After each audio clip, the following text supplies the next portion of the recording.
I joined because I just love being in a team where everybody kind of has the same likes and differences, because we all kind of are nerdy and like to game and have fun.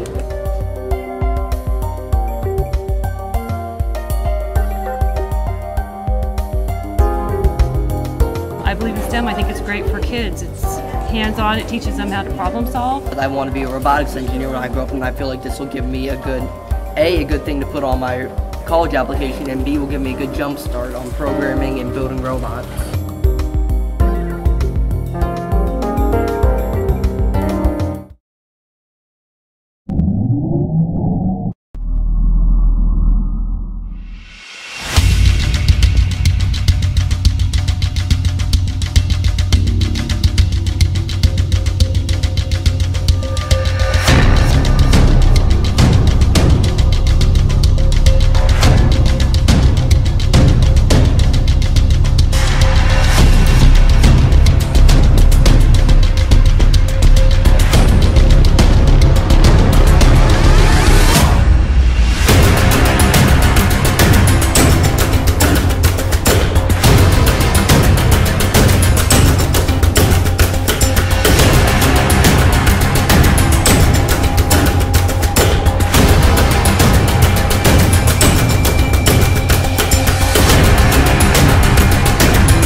Oh, hi! Didn't see you there. You probably know that a game like Borderlands doesn't just make itself. As a matter of fact, it's the combined effort of many talented individuals. Oh, hey, Steve. How are the kids? As you've no doubt seen, we're doing something very different than your average action shooter here with... Seriously? Your arm's tired? I played the Duke of Buckingham and Richard III with Ian McKellen, ass. This is Bush League. As you've no doubt seen, we're... What the What is your name? Tell me your name! Are you eating a sandwich? You're the sound guy! We can hear that! I'm Really? You want me to do it again? Again? Fine. No, I'll do it again. No, seriously, no, right now. We'll do it again. No, right now. New take, right now. As you've no doubt seen. I can't believe this. Really? Oh my God. Did your mom burn you with cigarettes as a child? What the hell's going on? Seriously. Steve, do something with this guy, please.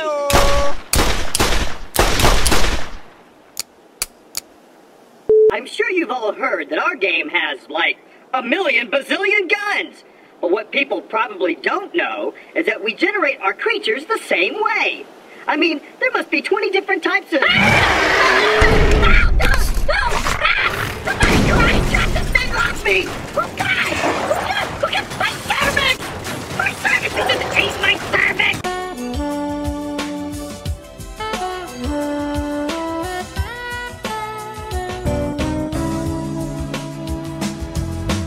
Get out of my line of sight!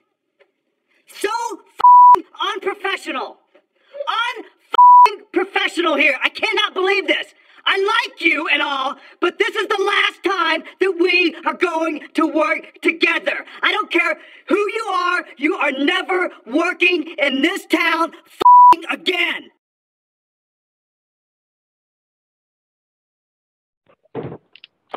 Welcome everybody to today's Roundtable, episode 59, and if you did not recognize what's going on in that video, you're at the wrong show. As the title says, it's a trap, and we are here with the one and only David Eddings, the man, hello, the myth, the voice of Claptrap, amongst other voiceover characters. Welcome, David. Thank you very much for having me. It's great to be here. Hey, well, I, for one, am so excited. Borderlands, one of my top 3 games, and I don't play console, so for me, it's amazing to actually play the series and be sitting here with you. We're also here with our co-hosts that are usually here, meaning Pixie, as well as some new ladies to the table that you guys don't recognize, but you should know who they are. So I'm going to start with, and this is the game we always play, chat, Robin, or Sheba Baby. She is this way, maybe, esports powerhouse extraordinaire. Robin, welcome to the table. Hello chat here. Hello everybody that's watching us on Twitch, mobile. Welcome. We also have Tiff, who, if you don't know who she is, we will throwing up her Twitter in the chat, as well as me naming off a few of her wonderful things. One thing that I love about Tiff is her artistry. She is a very talented artist. Caught my eye on Twitter, and I had to follow her right away. Also, a game store manager at a game store that we don't want to name because we're not name droppers, and also part of Geek Girl Dallas chapter, one of the officers at Geek Girl. So welcome, Tiff. Hello, thanks for having me. So welcome to have you. And also Aaron from Game Dev House, and you can just at Game Dev House for their Twitter. They're doing some fabulous things over there for educational purposes, and you know how we love gaming and educational. Put them together, gamification, big beautiful word. Welcome, Aaron.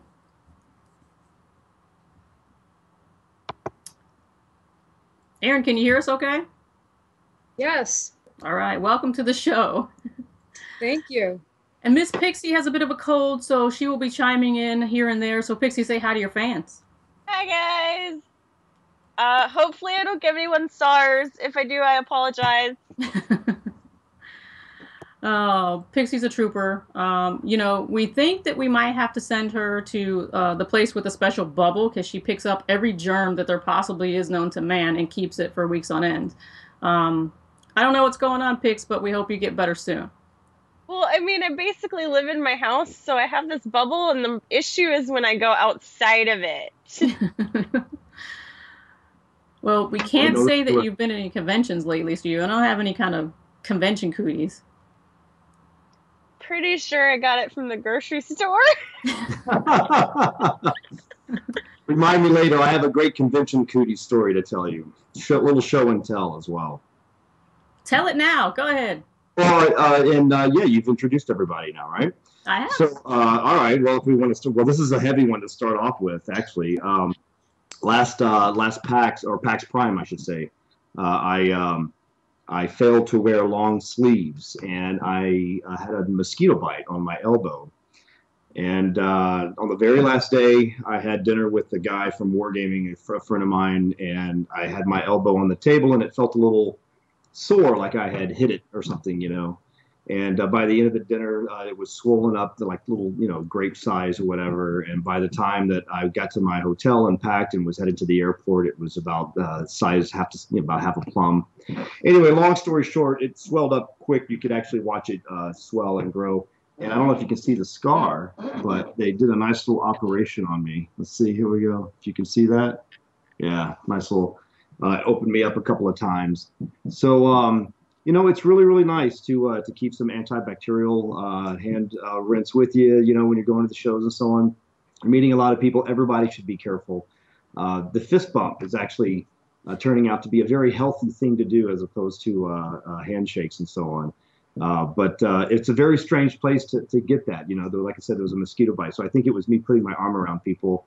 And, you know, we grab a photo and your arms around them and so on. And it's, yeah. So anyway, Pixie, I hope you get to feeling better soon. I completely understand.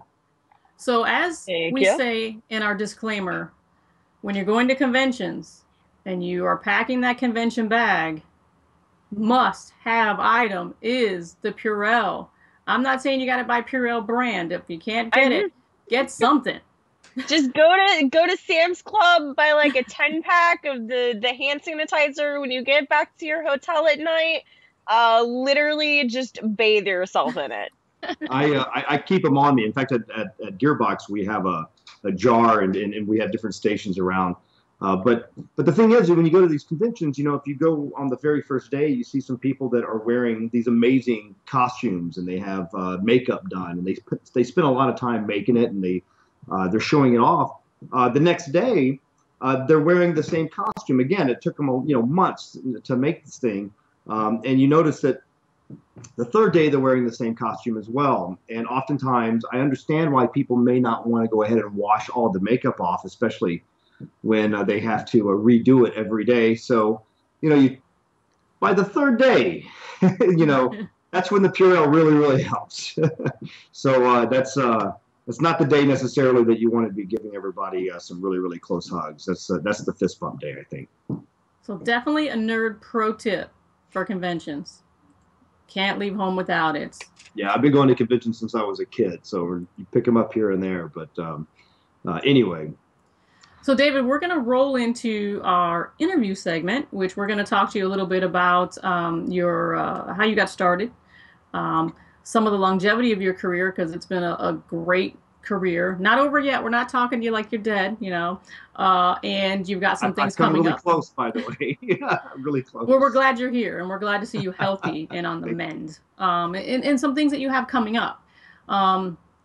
I am familiar with your work, but for those in the chat that may not have a clue who you are or get you confused with the other David Eddings, all right. And if you're here to see him, apologies, we have this David. Well, the other David Eddings was 40 years older than me when he passed away, and that was about 5 years ago. He was my cousin. Yeah, he was the author. So I'm David Eddings, the disappointment to half your audience here. And the vice president at Gearbox Software. I'm also the voice of Claptrap and TK Baja in the Borderlands series. I've been doing voices for a long time in games, but finally people actually like the characters that I voice, so that's been nice.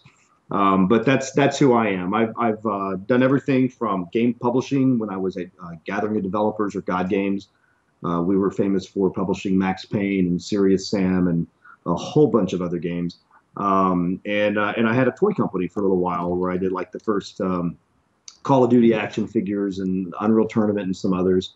And then I jumped over back into games over at Gearbox, and I've been at Gearbox for the last 10 years, and it's been a dream. It's been a lot of fun, and quite frankly, I'd be at Gearbox if I didn't have to work. And it's it's a great culture and a great family there. So it's been a pleasure to be able to be an ambassador for Gearbox tonight and talk to everybody here. So, Pixie, what is our hashtag for chat questions tonight? Let's do hashtag. I kind of want to do what's a claptrap, and then, but I don't know. We can do that. Hashtag what's a claptrap. All right, chat, you heard that.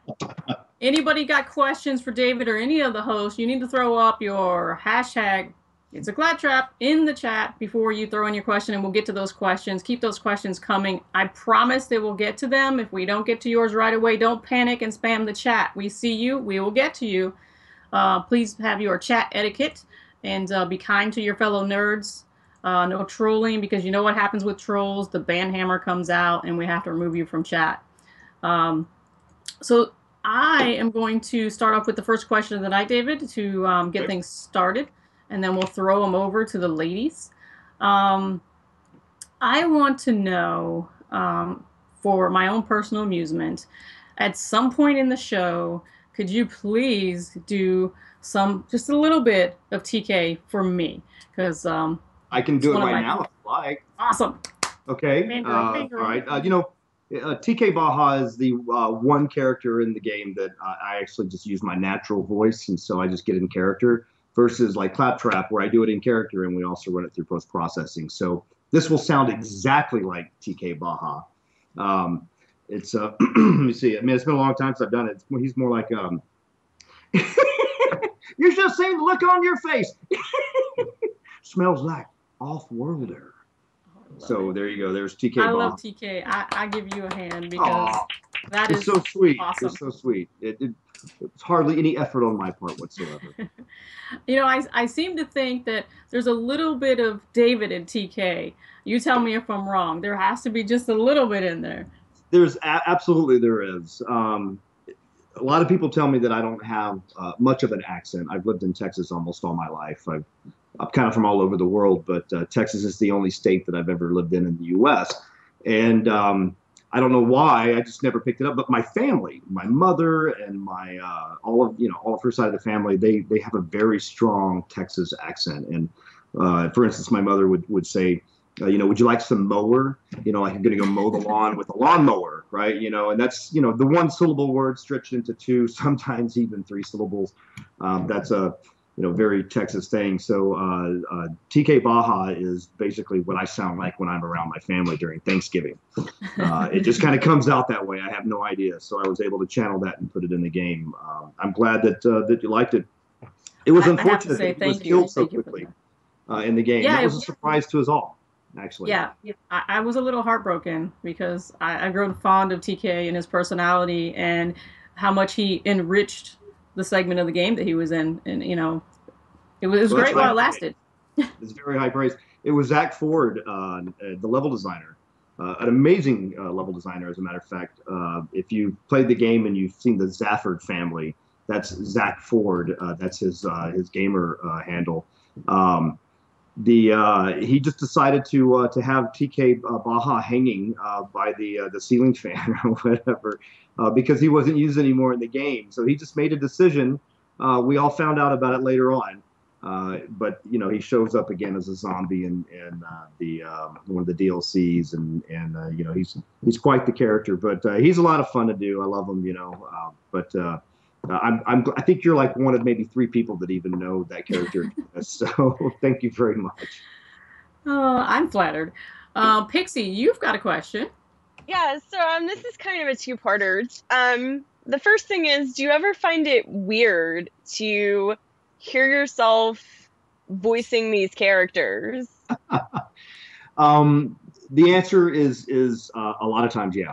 I do. In fact, it's one of the reasons why I have a very, very difficult time playing the pre-sequel, because it's a great game, but I prefer to play as Wilhelm, and everybody expects me to play as Claptrap, and it's I don't necessarily want to hear myself constantly, because what I do is basically what I do whenever I play the game, and there's a part where Claptrap is going to talk. I just turn the volume down, and then I just do it live, And so, no, and in all seriousness, no, though there are times when I hear it and I'm like, you know what, I would have done it better if I'd have known the context, or if I'd have known that that's the distance that the player would have been from Claptrap or whatever. I'm not always yelling necessarily, but yeah, it's weird. It's weird. By the way, I mentioned Wilhelm in the pre-sequel. The guy that voices Wilhelm is Brian Massey. He and I have been friends for like 27 years. We went to high school together.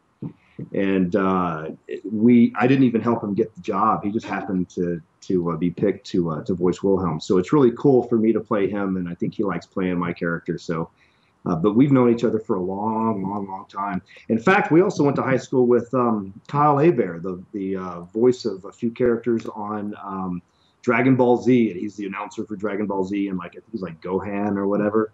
I've known that guy for 27 years as well, and we've been friends ever since then. So it's really neat to my pathway to doing voice acting is completely different than theirs. I've never really been turned down for a role because I haven't ever tried out for any.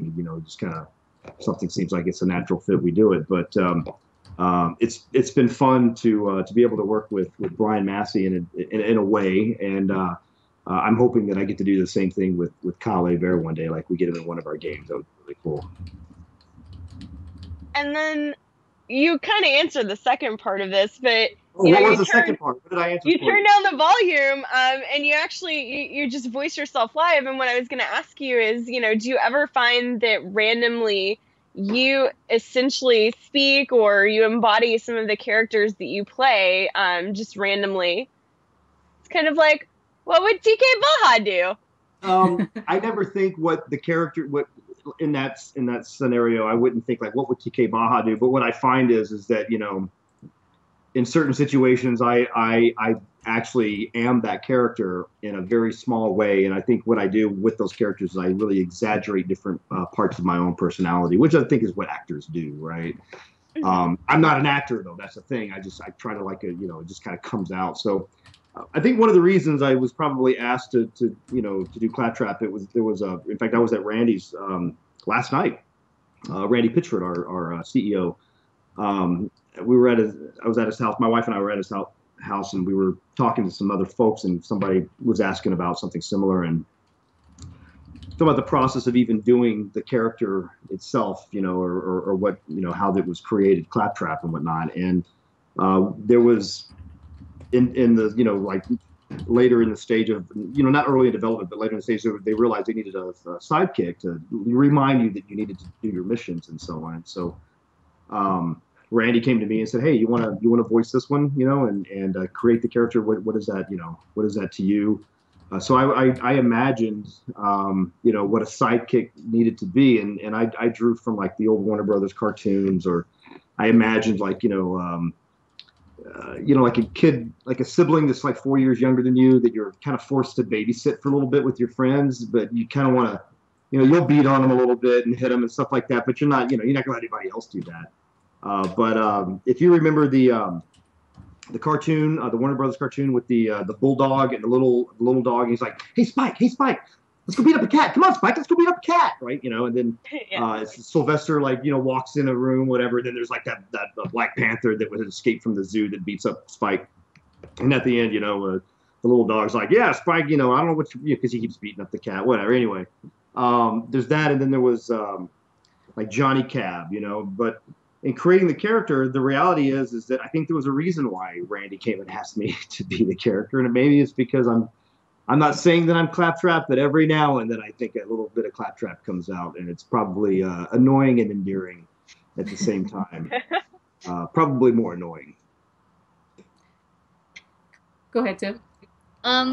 So I got to see you at PAX South when you did the panel with Richard Cook, who was a guest the other night on Ladies Round Table here. Oh, really? By the way, a great filmmaker, that guy. I know, right? He makes great movies called Pixel Poetry. Anyway, that was a lot of fun to see you guys and see you guys do the panel. And Gearbox did their community day at PAX South, which was super rad. So my question was, what was one of your favorite parts about doing Community Day at PAX South this year? All right. Well, it was the first time that we'd done Community Day at any PAX event or any other event other than our own launch parties and Community Day. So it was a little bit different to be a part of somebody else's show or convention, but I also think it opened it up quite a bit. So I think that we had people exposed to the type of company that we are that wouldn't have normally been exposed. Maybe they're a fan of some of our games, but not a big enough fan to, make the drive or whatever. But at PAX, there's a lot to see, and they stop by. And my favorite part has always been interfacing with our fans because they're the reason why we even get to do what we do. I mean, at the end of the day, it's a business, and we have to make money in order to keep our lights on and continue to make games. But it's an honor that people even want to spend their own money to buy the stuff that we create, right? And I've been doing this in games for a while, and I grew up in the entertainment industry. My father was an inker, a comic book artist. My grandfather was a country western musician. My grandmother wrote hit songs like George Jones, and I have a cousin that's an author, and basically none of the Eddings men wanted a real job, so we planted our flag in different parts of entertainment, but. I remember when I was a kid, my father getting fan mail and how he would, interface with the fans it's neat to me that people even want to spend the time to listen to this broadcast right now, right, that I'm on, and I consider it a huge honor to be an ambassador for Gearbox and for the gaming industry. I feel like somebody pulled me in almost 20 years ago. They grabbed me by the hand and just pulled me up, and I've got another hand over here, and I'm just going to grab as many as I can, and just as I'm going up, just bring people with me and so on. And if I can show people that there's a pathway to video games, or a pathway to doing what they want, and if I can inspire them in any way, then that's awesome, and it's a huge honor. So for me, it's always been about the fans. I'll do shows or whatever, and I spend time with because I'm a fan too. I mean, I grew up as a fanboy. I have a lot of. I collected comic books and action figures, and I've been playing games since '77, actually '76, Pong, maybe '76, but I've been playing games for a long time, and I'm a huge gamer and a fan and a fanboy, so I get it, and that's the best part. Also, I love to see all the people that I know and see over the years, and it becomes like a family reunion, and it's hanging out with friends, and Yeah, there's it's a lot to crazy like about because Community you Day. run into so many people that you're like, oh my gosh, you're here now. Oh, everybody's here. It's insane. Do you ever get like overwhelmed when you're like, oh my god, people know who I am, like they know I'm Claptrap, like? I don't think that's ever happened. No. No. It's what's great about walking around with this face is people look at it and they're like, you like that, and they don't want to look at me, and so then, and nobody's going to recognize this. I'm not yellow with the white stripe right across. What is probably more strange than anything else is when I go to conventions and there are people that have known me since I was a kid because of my father, or I get introduced to people and they knew my cousin or whatever. That's probably more strange than anything else. I've gone to Comic-Con and given my card to people and they're like, Davey, I remember you when you were just, and they're like, get their hand down, and it's like George Perez or people like that, or I got introduced to George R.R. Martin a few months ago at Comic-Con, and he was like, David Eddings, like the author, and I was like, well, he was my cousin, but he passed away and he finished my sentence for me, and he goes, I know, he goes, I knew him. And I was like, oh, okay, well, that's cool. I don't often meet people that know my family, and unless I'm meeting him through family and whatnot. And he kept me there for like over half an hour while people were gathering around and wanting to talk to him and stuff like that. I realized later on the people that were gathering around were the people that were on the show. I thought they looked familiar, but you see familiar faces at these shows every year, right? So I've been going to conventions since I was 6 years old, and this is just a the fact that I get to do it, and now I'm not going as a fan or with a father who's in the industry, but I'm actually going and I'm getting to do it too. I mean, that's what makes it all worthwhile, right? I mean, there's no way we get to do what we do unless people really enjoy what we do. I've been in this industry almost 2 decades, and I know what it's like when you can make something great and nobody's bought it. Um, that's there's a sinking feeling there, and that's one of the best things about Gearbox is that we have a lot of really smart and talented people that aren't me that make our game, and the fact that I get recognition for such a small little amount of time that I spend contributing creatively to the game. That's a huge honor. It's high, it's unearned adoration, quite frankly. But I'm happy to take that on behalf of the rest of the folks that you're. So the fans. The short answer is the fans. The long answer was what I just gave a while ago. It was awesome. Like there were so many of them this year too. It was crazy. I was seeing them like tear down walls to fit more people into everything, and it was really cool to see. It was awesome. I'm amazed when I see the audience, right? And you look from the stage, sometimes you see the audience and you just see it's just packed full of people. And, that's happened over the years. It's gotten bigger and bigger. And Randy Pitchford is just an amazing showman, right? And, he's a professional magician too. So when he has a presence when he gets on stage and he's doing magic, he'll start opening up with a magic trick now. And that's really awesome. And he's fantastic. But we have so many talented people at Gearbox, and I think everybody is. I mean, there are certainly people that are a little bit more shy than I am, maybe, but everybody is a gamer there. Everybody is a fanboy or a fangirl. We're all just fans, and we love the same stuff. We go to these conventions and we meet guys and gals from like Wizards of the Coast or whatever, and we're like, oh my god, and we become friends. Or I don't want to drop names, but when I go to E3, I'm going to there's a production company out there that's making some of my favorite movies in the world and has made some of my favorite movies and shows. And they're like, we just want to be friends, and maybe we'll do something one day, maybe we won't. And we get opportunities as creators ourselves to be fans and to geek out over, it's nuts. I have to remind myself, like, be cool. I've sat with Ridley Scott for 3.5 hours and had tea and discussed. He showed us his hand-drawn storyboards for Alien, right? And it's amazing. Mind blown. Yeah, and I asked him. We had just come out. We were working. It just come out with Hell's Highway, or we were still in development on Hell's Highway, I think. I had to ask. This is long before Prometheus ever, and I was like. And again, I was really trying to play it cool. I was sitting right next to him the whole time. And when he showed us the storyboards, I was leaning on him. I was really, really I was probably, invading his personal space. But I was like, the story I've always wanted to know is the story of the space jockey, right? And he told me what it was. This is before he was even talking to Fox, because they had like a falling out or whatever. And these are the kind of things as a fan that I get to experience. So, I get more access now to the people that I want to talk to and see and meet and stuff like that. So I'm a fan myself. So it's all I want to do is I want to give everybody what the experience that they desire and just show them that we're all just regular people. I'm just like everybody else. I pay somebody to put my pants on one leg at a time. Right? Go ahead, Aaron. You have the next question. Nobody puts my pants on other than me. Sometimes. Now you see some of the Claptrap coming out, I think, right? Yeah. So what's it like to switch roles in the industry at one company and the likelihood of change in a career?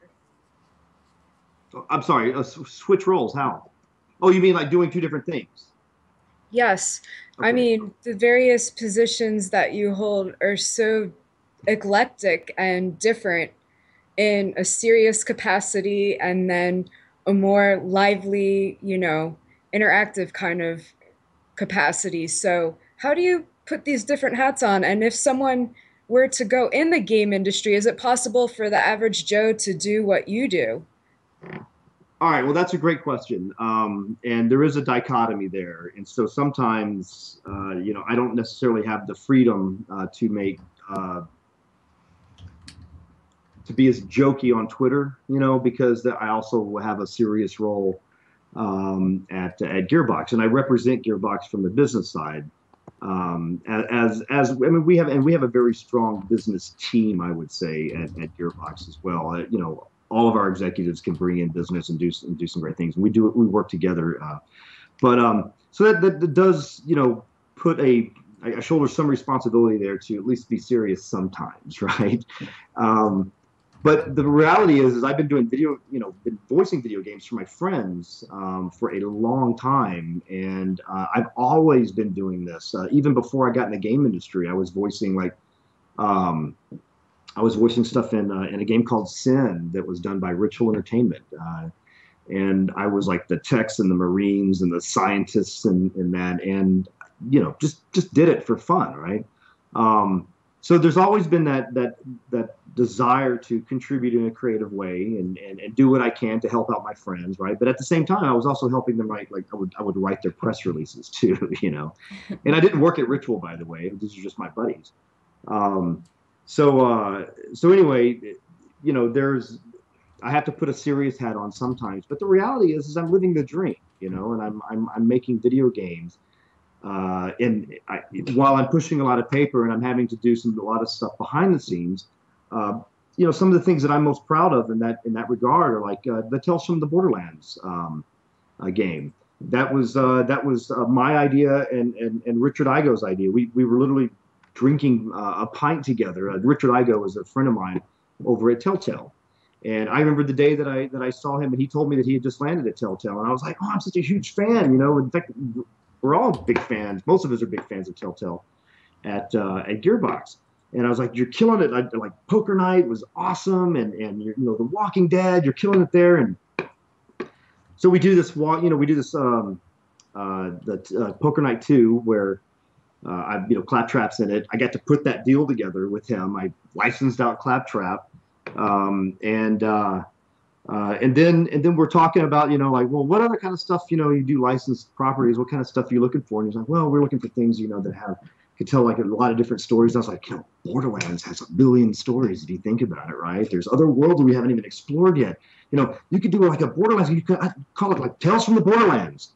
And that's so literally right there, that was something that we got to do. And then I got to create the deal behind it. And now all your whole audience is falling asleep. And I'm like, no, the business side of it, whatever. No, actually, they love to hear this stuff. They don't get to hear it any other time, right? It's not something that an average Joe is gonna get to hear. Right on. But the fun part is that even on the business side, I still get to have fun doing what I do. There's again, our industry in video games touches music and movies and television and books and comics and toys, and so I'm meeting with a lot of the creators and folks that they get to do all this other cool stuff, and we're admirers of each other, and so there's a lot of fun that goes into even on the biz side in my industry. So because it's not too serious, we are making entertainment after all. I'm allowed a little bit of leeway to be kind of loony and crazy, irritating, endearing, and so on. But in my previous career, prior to being in entertainment, that was just the fact that I played games was like they looked at me weird. You know what I mean? So different industry, you have different sort of rules. But selling insurance, I wouldn't be able to be Claptrap. There's no way, So David, how about the latter part of that question with an average Joe, as Aaron called it? What advice would you have for them, or is it just that easy as you kind of walked into it? Well, I think part of the thing is that I've always realized that there's a pathway to anything that you want to do. You just have to direct yourself towards that, and understand that the way that I got into games is not the path that most people took. Most people spend about 10,000 hours doing something to become a master, and then they have people that I'm talking about most people in our industry. They spend all this time, they becoming amazing at what they do, and that's how they find their way to Gearbox, because we reach out to them, or they're like, hey, I like Gearbox, we would love to work there. And so we find amazing people that are knocking on our door, and we're knocking on their door. My pathway was my best friend Michael Hadwin was a founder of Virtual Entertainment, so he just pulled me in, so I didn't really have to, I never really had to apply myself or anything like that. The reality is, though, I'm half joking, is that, I was helping them create value, helping out my friends in ways. And so what I would tell anybody, and that wants to make their path towards video games, is do what you do, do what you love. If that's programming, if that's creating art, if that's animating, if it's whatever it is, right? Creating music, put your time in and do it because that's what you love to do, not because you think that you're going to get a job later on. Because early on, everything that you do is somewhat of a sacrifice and a learning process. Nobody's going to pay you a large amount of money until you are actually a master at that, right? And it can be difficult for a lot of people getting in. So you better love it, because you're going to spend a lot of time doing it. I like to say that I haven't worked a day, since like almost 20 years ago. But the reality is, I put a lot of hours in, and there have been some late nights, and there's a time, but it's fun, right? You enjoy it.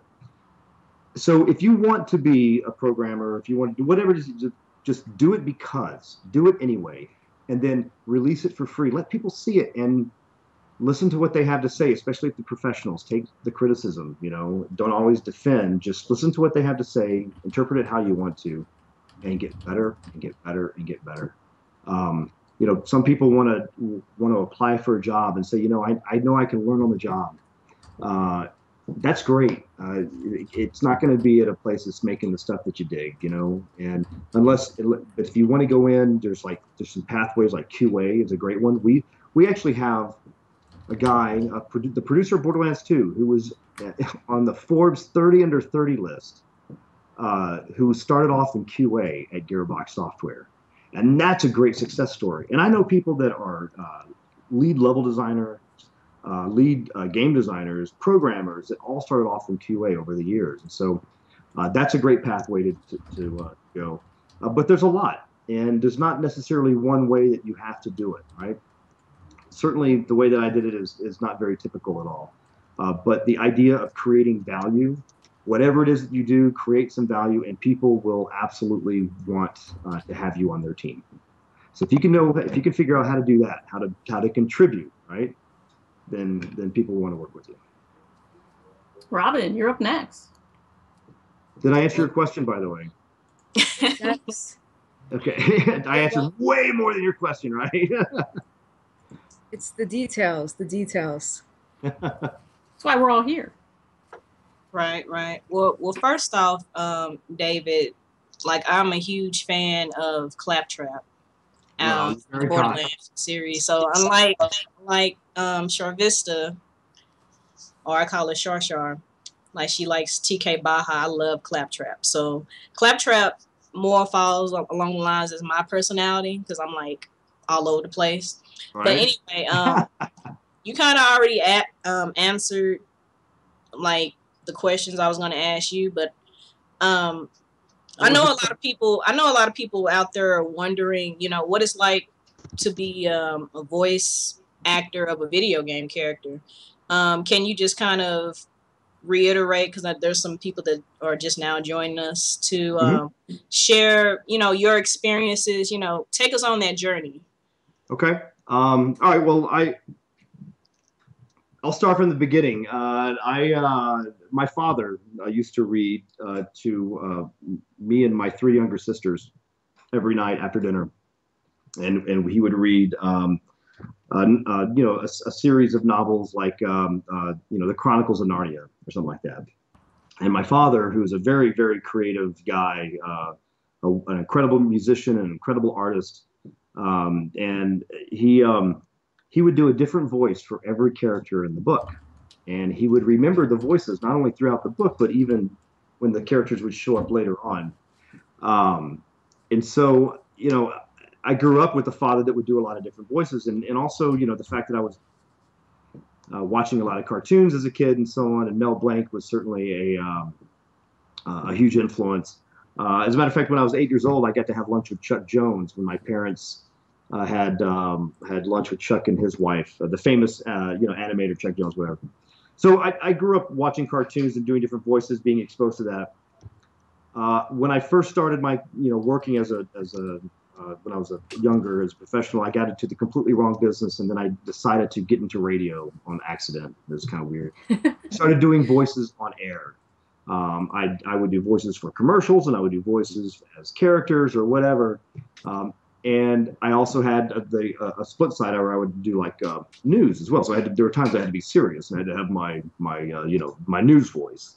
And there were other times that I could just do whatever. Right? So when I moved back to Texas, after having that kind of experience doing voices constantly throughout the every day, Monday through Friday during morning drive, that's when my buddy Michael Hadwin was starting Ritual Entertainment, and so the very first thing they did was Quake Mission Pack #1, Scourge of Armagon, and then when they were working on Sin, he invited me to come by and just do a bunch of stuff there. So when I joined Gathering of Developers, I started doing voices. And by the way, I have still never been paid to actually do voices for video games. I am a true amateur in the sense that I've not been paid for that particular job. Now, don't get me wrong, I do okay. Borderlands has been very good to me, as it has been to everybody at Gearbox. But the pathway there has never been like trying out for roles or trying to be an actor. And I have friends of mine that have gone through the actor struggle, right? So it's a different life for them, and it's a different feeling because they try out for roles. There's roles they really, really want and they don't get. There's roles that they didn't necessarily, that they just, they're just like, okay, they were able to turn it into something really awesome. There's a lot more rejection on if you go that pathway. For me, it's been very easy. Again, it's just like, hey, here's something I can do for you. Let's do it. And so the fact that Claptrap and TK Baja are even known was never planned at all. No, we had no idea what people would like or whatever. So I think the question for me to answer, like, what's it like being a voice actor? All I can tell you is it's a lot of fun, but I haven't had to have the struggle that other voice actors have had. And I have a lot of friends of mine that are voice actors. Chris Sabat, Kyle Hebert, Chuck Huber, and there's Ian Sinclair. These guys that I know. I could just pass out right now, just name dropping. I'm just getting a flush over here. But it's people, I don't know them all. Well, I'll tell you what. Here's what's funny is Chris Sabat used to live right down the street from me. I've known him for 14 years or whatever. Even before we were working with him, before I even went to Gearbox. He lived right down the street, and he's got a beautiful man voice, just like this. He does. Oh. I think he was in town for one of the Comic-Cons last year, and my one friend was like, "Oh, do you want to go hang out with like so and so?" And I was like, "Are you serious right now? Like that's who are you hanging out?" Don't troll me, right? Yeah. Yeah, he's a great guy. I like him a lot. A lot of fun to work with as well. He and Raleigh, especially over at Okatron, they're just a really the great people to work with. It's a lot of fun. We do a lot of recording over there with Chris Sabat and his crew. But it's funny because I think I first met him when he was I put a year in at Funimation for a friend of mine. I did some consulting for them for a year back in 2001. And it's funny because I would see Kyle up there that I knew from high school, right? These other guys. Jeremy Sneed was one of the guys that worked up there. He did that Video Games the movie, you see a lot of we're Dallas Fort Worth. It's a small area.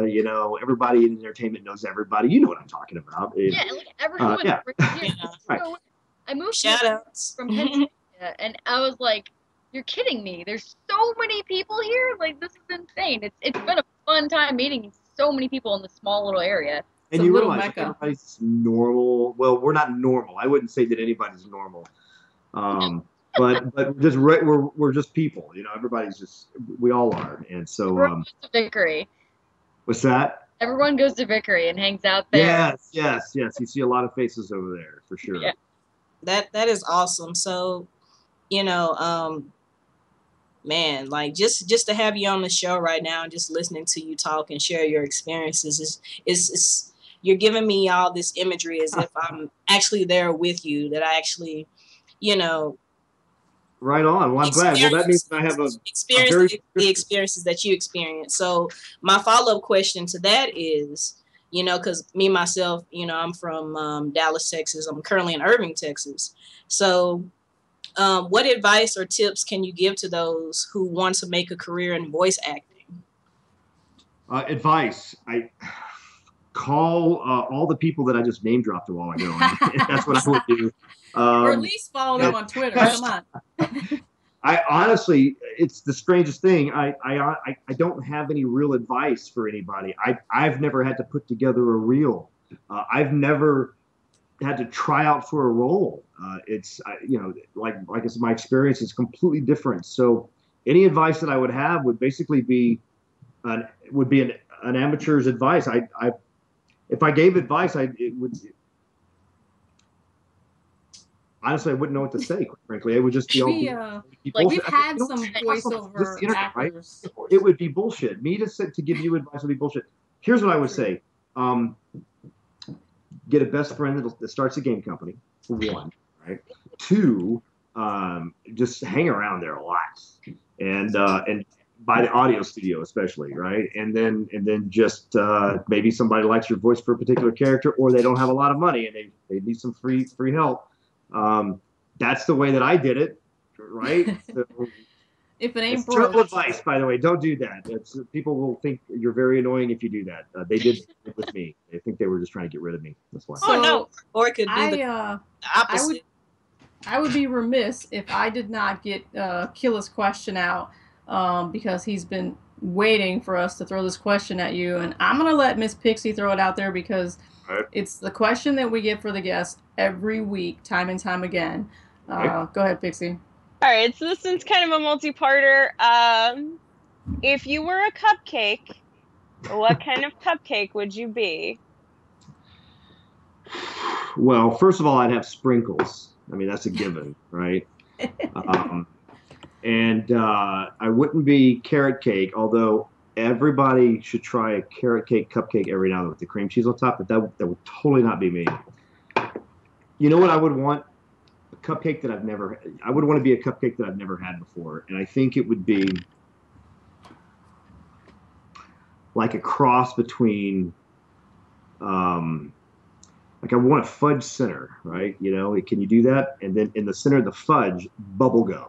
All right, just blowing your mind right now, okay?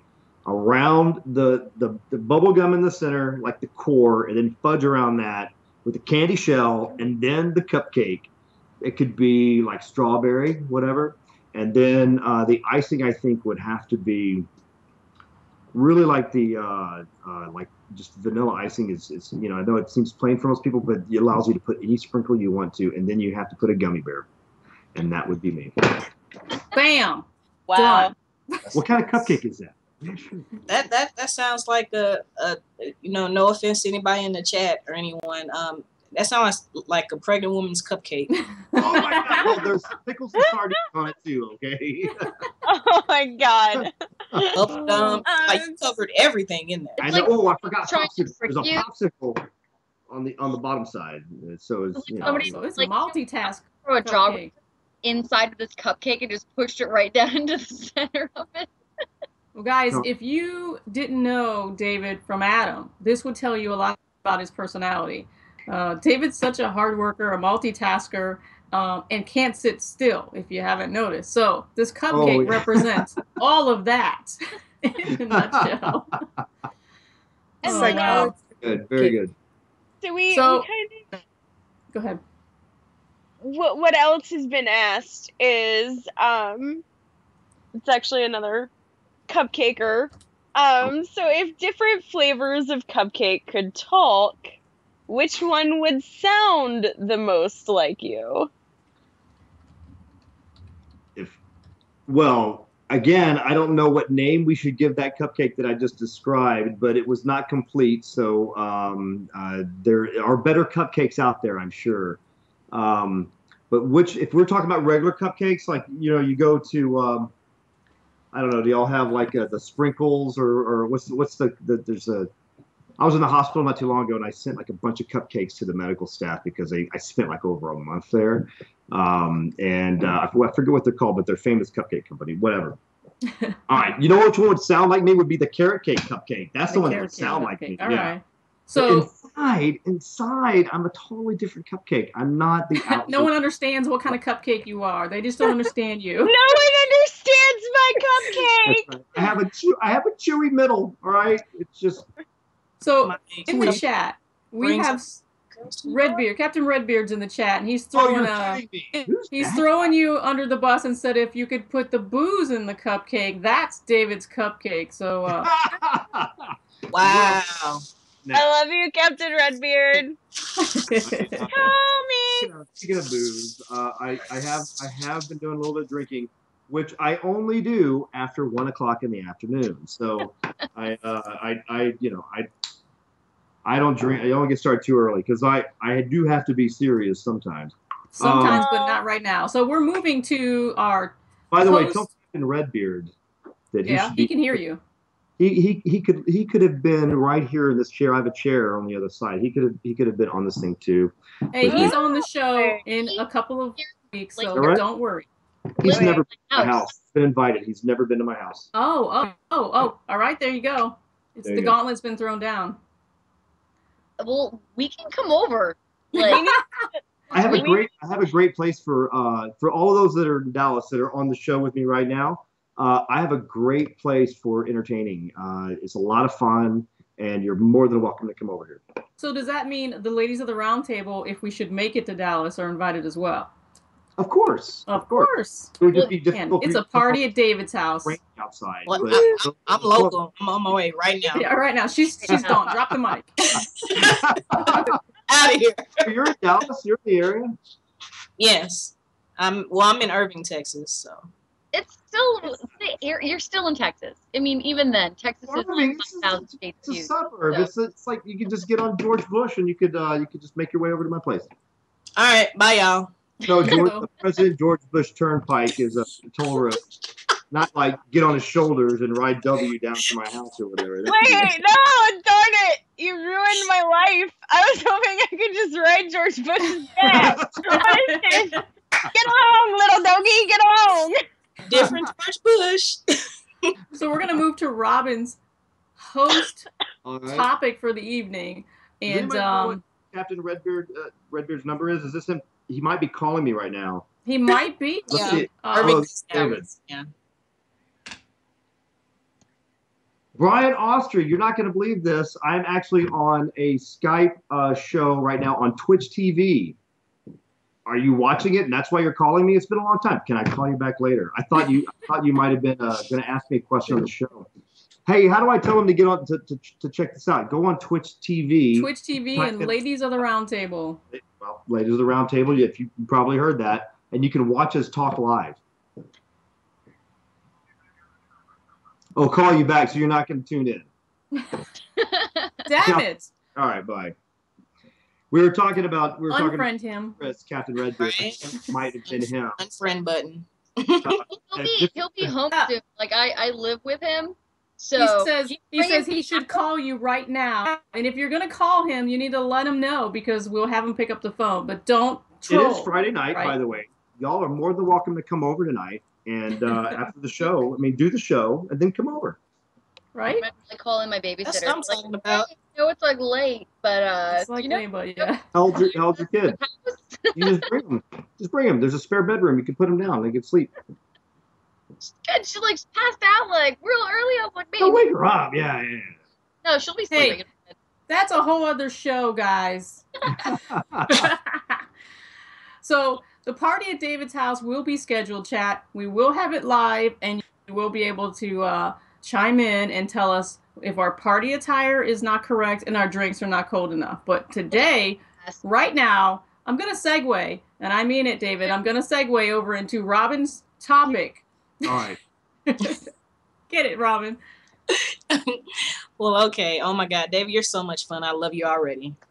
My topic is, I don't know if you guys know about this, but around like the later part of April, Colin Cowherd made a rant about video games. The original PSP's response to that? Yeah, and I saw his response, and you can also watch it on YouTube. He was basically pretty much saying, like, I tolerated Donkey Kong, and if I have to cover another another video game, you know, I'm gonna put a bullet in my head. I'm gonna find a resort and go fishing and all that and whatnot. I was like, man, really? But what was then?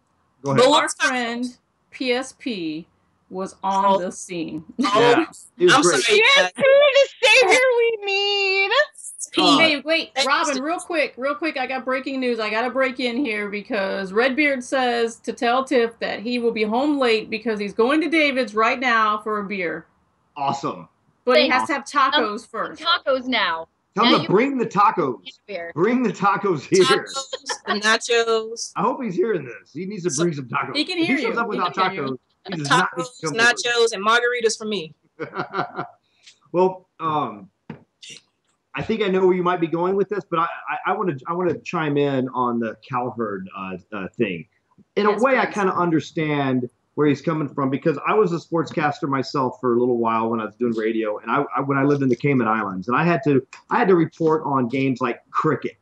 And I got to tell you, cricket to me, those games can last 5 days. You know what? You know who it is now? Oh. It is. Hello? Are you getting us tacos? Hey. No idea. I'm getting some really random calls now. I don't know who. That was strange. I wanted tacos is what I wanted. But let's get back to Colin Cowherd, however you say his name. Not that it matters that much. You know why? Because he doesn't matter that much. But I remember how I felt about cricket. I didn't get cricket. I didn't watch cricket, right? So he's out of touch. Now I don't think anybody that doesn't watch cricket is out of touch necessarily. It's just that I had to report it and it didn't get it. He doesn't get it. And you know what? Screw that guy. Who really cares? However, he had a platform and he was showing his ignorance. The one thing I never did, even when I didn't understand cricket and I had to report these scores, the overs and unders and wickets and all this kind of stuff, is at least I gave it respect because there are a bunch of people out there and that's their thing. That's their jam. That's the thing that they're fanboy or fangirl about, right?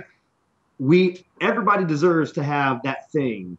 And I'm not going to go shit on somebody else's thing just because I don't understand it, right? Maybe I should spend the time to actually get to know it, maybe just figure out what it is before I start, flapping my. By the way, there are often times that I have opinions about things that I have no idea about, and they're pretty obvious because they sound uninformed. If somebody does that, that guy was completely uninformed. He made an idiot of himself, and I think that Scott Patterson made a very good point in pointing that out, right?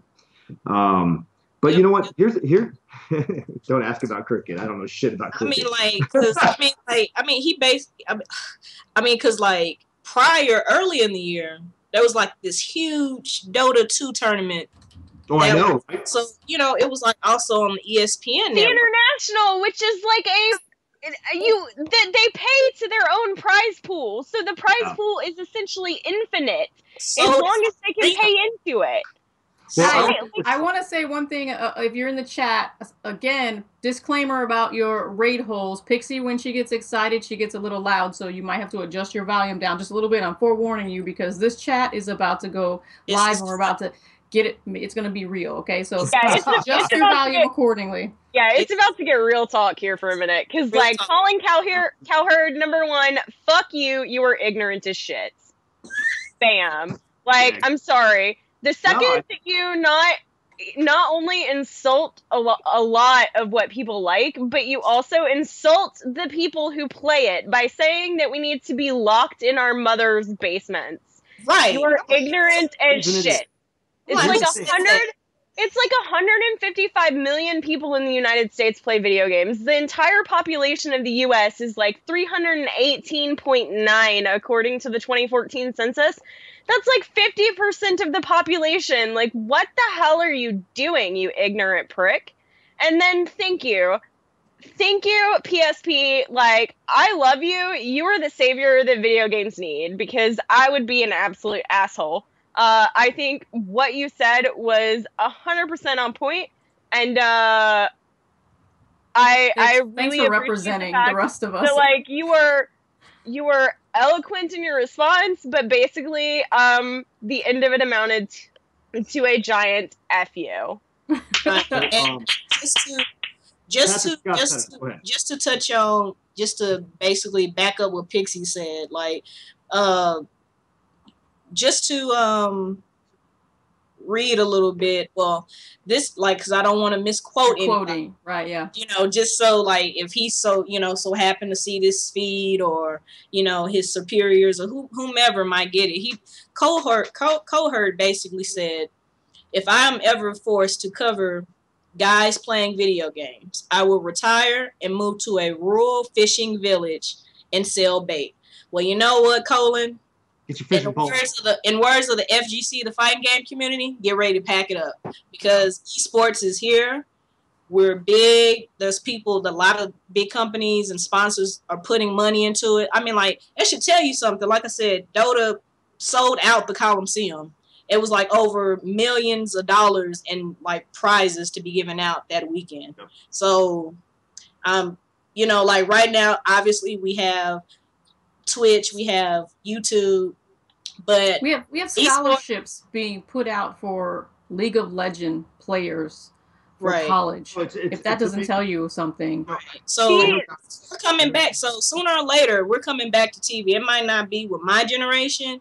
It might not be with my kids' generation, but we will be back on TV, and it'll be to the point to where it'll be like basketball and or the NFL, where there are actually, you know, teams and salaries and stuff like that. So, well, listen, I've known professional gamers since professional gamers became a thing, right?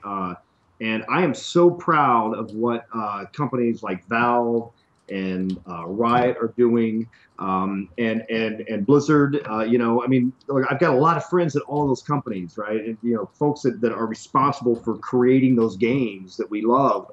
And like I have a buddy over, a number of friends over at Valve, but Arsenio Navarro, you know, just talks about like he's kind of like my counterpart over at over there, and you know, he keeps inviting me to the invitationals. I can't always make it because we got other shows and stuff like that, but you know, what they're doing is amazing, right? You know, and I love the fact that games like Dota 2 and League of Legends, and you know, and Hearthstone and so on are creating these environments where everybody is able to come together and they're able to compete and they're able to show who's the best of the best, right? Now, I remember when guys like Thresh, Dennis Fong, or Fatality, Jonathan Wendell, you know, were came on the scene and what they were doing, and they were really paving this way. And then we saw this explosion happen in South Korea, right? And then it's kind of come back over here, and we're seeing professional gamers in all aspects of competitive gaming. And it's a neat thing to me. And these guys, some of them have name recognition. Certainly, they all have name recognition in their circles, right, and among their fans.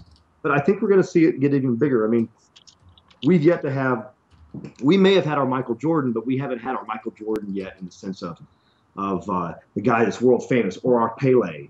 Which, by the way, I actually got to interview him one time, and I'll tell you about that later on if you want me to. But for anybody that doesn't know who Pele is, he was a world famous athlete, a soccer player from Brazil or whatever. Somebody knew who Pele was? Is that what it is? Anyway, we're coming into our own now in video games, and you know, I'm not only amazed, I'm excited about the future. And seeing these competitions where not only are they're the competitors, but they're the fans and the observers and those that are watching the matches, and then there are those that are making a career out of, doing color commentary and reporting on this. I mean, it's becoming an industry on its own and fantastic. And by the way, guys like Colin Cowherd, whatever, he's actually, his ignorance has actually spurred us to have this conversation, right? Yeah. And he's getting what he wants. His fans that are as ignorant as he is about video games, right, are now probably being exposed to the conversation where they weren't before. So he's actually done us a favor. He's the Judas, if you want, if you believe in Jesus, right? He's the guy that the Judas, terrible, but he kind of made it all happen, right? So I don't know why I brought up religion.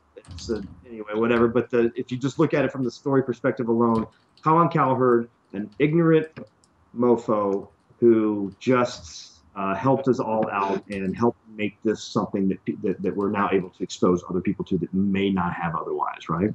I mean, you bring up a fantastic point where, these people that are fans of his and fans of the ESPN, they just weren't aware that esports was as big as it is. You also have to look at, too, is TV is changing. TV is not what it used to be. TV is going out, by the way. Like, I don't have cable in my house. I have Hulu, I have Netflix, I have HBO Go. I don't have cable. I hope you get those all for free now that you've just, advertised them. Oh, totally. Sure. HBO I get the piggyback, so that's good. I don't pay for that one yet. Just FYI, continue. But it's really great to see, Scott went and posted that professionally and put it out there, and I loved reading his response. I thought it was very well written and well spoken, as he normally is. If you've ever met him, he's a I know. I mean, for those that don't know Scott, Scott's been on our show. He's a big giant. Yeah, he is huge. He's a big man. With this very soft teddy bear middle. I know. I've seen it. But like this guy, I mean, he's completely ignorant to the fact that it's as big as it is. I mean, all you have to do is just look up one tournament and see how big of a deal it is. And you also have to look at it from a sales point too. It is ESPN basically selling other sports to other people that may or may not watch those things. They have advertisers and they have people that are watching these things. They want to sell product to them. So don't you guys want to make a lot of money? That's one aspect of it. It's a weird thing where he's going to sit there and say, nope, don't want to do it, don't want to make money, because it's something that he wants to just not pay attention to, and it's one of those weird things where it's like, really? You just said that? Did you just crap all over yourself? Yeah, I want to hear from Erin, because Erin comes from a little bit of a different background than the rest of us. She's got a little bit of dev experience, just a little bit, Erin, right? Just a little? Smidge. Yeah. Smidge, yeah. So, if someone's going to make an opinion, I mean, people change their opinions all the time. So it doesn't particularly bother me that at one point in time someone might have felt a way and talked about it. I mean, big whoop. And I have various opinions on Donkey Kong myself. Sometimes I love it and it brings me great joy. But then sometimes the repetition, it just gives me a headache. So it depends if you catch me. I got a ColecoVision because of Donkey Kong, just so you know. Yeah? Well, it's classic, but I don't expect, other people to have to share the same kind of appreciation that I do. It doesn't, I really don't give a fig, as long as I keep doing what I like to do. A little bit, please, okay? We're only allowed to say it 2 times. So I'm keeping count. And, it's like, if he's not an expert, why should I care what he has to say? And maybe he would be better off fishing. Maybe it's a blessing in disguise if he goes and catches trout and somebody else with appreciation help us to appreciate what we appreciate more. Well, remember this. Said. When you look at the history of entertainment, right? You had people doing vaudeville and stage plays and things like that, and then movies came in, right? And they were silent films, and they said, you know what, nobody's ever going to want to go see that, right? And people went and saw that, and then there were silent films, and the talkies came out, right? People were adding voices like, who wants to hear these actors actually speak, right? That'll never last, so on. And then they had this thing called radio, right? And everybody would gather around the radio and they'd listen to their serials. And then television came out. It's like, who wants to watch that is what radio said. Well, guess what? There's a place for all of those things, right? Now, sometimes people hold on to something that's, there was a silent movie that came out not too long ago. It did okay, I think, right? It got some Academy Award nominations, but that was a rare type of anomaly type of thing, right? The reality is that we find a way to integrate the entertainment that actually serves us and gives us what we want when we want it. And so right now, what's interesting is I've seen television go by the wayside, right? Movies have changed to home entertainment. We go to a theater now to get a different sort of experience. That's why they have the 3D and they have this amazing 360 sound and IMAX. I mean, the movies that I go see now, there's an IMAX near me, and I want to go see that because otherwise I can just get it on my home theater, right? With surround sound, the whole thing. And but we listen to radio when we're in the car. We listen to we watch movies when it's something that we have to see. We watch television if we have to. But the reality is people don't need TV anymore. That's definitely one that's going away. And ESPN, what's the point? People are dropping cable left and right? Just Wasn't like it like was saying earlier. ESPN2 or something too? Was he on like a I main? think it's the Ocho. I think that's the one. It's one of those things where we're saying it's a new form of media. I mean, look at us right now. We're on Twitch. This is brand new. Like, people can tune in when we say, "Hey, we're gonna have a show. Here's our show." Come watch it. My kids don't want to watch television anymore. The only time they watch TV is when they're having breakfast in the morning and they're watching like SpongeBob SquarePants or whatever, right? But they would prefer to watch Twitch or YouTube, and I even invite them like, hey, come on, let's like, no, Dad, I'm watching YouTube. Okay, great. Now there's a guy that's in the neighborhood next to me. His name is Bebop Vox. Does anybody know who he is? I'm sure there's got to be some. He has a lot of fans. He's a YouTuber. He did like "Don't Mine at Night," which is his parody song. There's some Minecraft stuff, and he does. Yeah. We're actually going to do a show Sunday on this. We're actually going to do one weekly. So now I'm promoting something. I'm sorry. No, you by all means, because we're. I don't actually know how to promote this other than look up Bebop Vox, who is a friend of mine. We just happen to live near each other, and but this is where it's going, right? And now there's an opportunity. There's an opportunity for folks to create these networks on the internet, right? There's a couple of guys that I know. Y'all have heard of Chris Hardwick. Maybe you've heard of Peter Levin. Peter is one of the guys that was part of the Nerdist. He's over at Lionsgate now. He's like their president of digital or whatever. And these guys created a network, and they ended up selling it to Legendary. Now I'm the biz guy now talking. Sorry. But what's amazing about that is that, in early days of television, there was this little company that was making, called Desilu Studios, that was making I Love Lucy, right? So it changed how we looked at the sitcom. It really created the sitcom in a way. But Desilu Studios also did Star Trek. They did Green Acres and Beverly Hillbillies and Petticoat Junction, which nobody knows what those are, but Star Trek, we all know what that is, right? And they were Andy Griffith, yeah, definitely. And you're talking our generation now. Oh, we just aged Mr. Ed. Mr. Ed, the boss. I was like, oh yeah, Mr. Ed. I remember watching that like all the time. As a kid, I was like, it's a pony. There's that opportunity right now, and for anybody that's listening right now, you have an opportunity to create something that's brand new, to have original thought, right? To stand on the shoulders of everybody that's come before you in entertainment. And I mean, the fact that we're doing this show right now is amazing to me. Who's been able to do this? Who's been able to do like a television interview from the privacy of their own home? It's so awesome. I mean, these most recent years, right? And this is huge. It's huge, and it's going to be bigger. Good. I talk to kids on a daily basis about video games, and like, where are you seeing your footage? YouTube, right? Twitch. That's where they're watching. They're not watching, and seeing the latest commercial for this big game that's coming out, that it's on this, I think last time there was like a big game launch announcement, it was on like Walking Dead.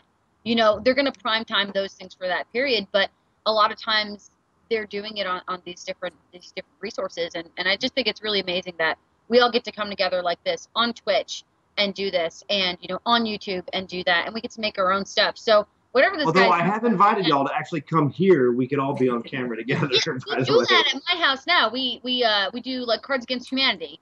Well, nobody's ever let me know. Come on. Oh my God, today's getting so much better. So guys, you know what's really amazing about what we're doing right now and having this platform is having the ability to use it for good reasons and good purposes. And like I've said before, and if you watch the intro video, one of the things that we do here is we take everything that we're talking about, everything that we find so powerful and so moving and part of our everyday lives as geeks, nerds, blurs, or whatever you want to call yourself, and we share that with this younger generation that's coming up behind us because they see us, they see how we are so passionate. And if you've got kids and you've got games in your house, they are the next generation of playing those games, and they fundamentally realize this is an important part of who you are, so it's going to be important to them.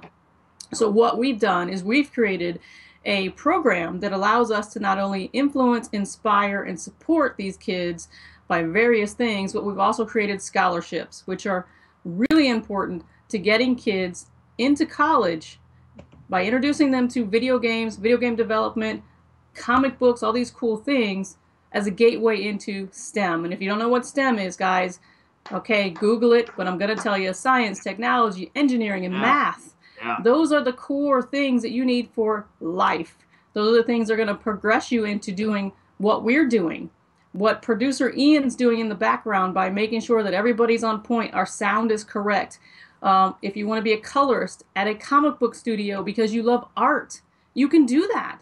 And all of that because we love the same things, and we're here to support these kids and hopefully inspire you to do exactly what we're doing. If you're watching, we're talking to you. Everyone has a talent, everyone has a skill, and we are proud to say we're geeks. We're all right with it. Are you okay with it, Robin? Are you okay with it, Aaron? And Tiffany, I'm okay with it. You okay with it? We're nerdy, so I'm the biggest dork here. Are you kidding me? I'm like, I am so nerdy. I have like Halo tattoos. It's ridiculous. I have 2 TVs. In my mean, yeah, like you're talking to somebody with BioShock tattoos. Like like super nerd.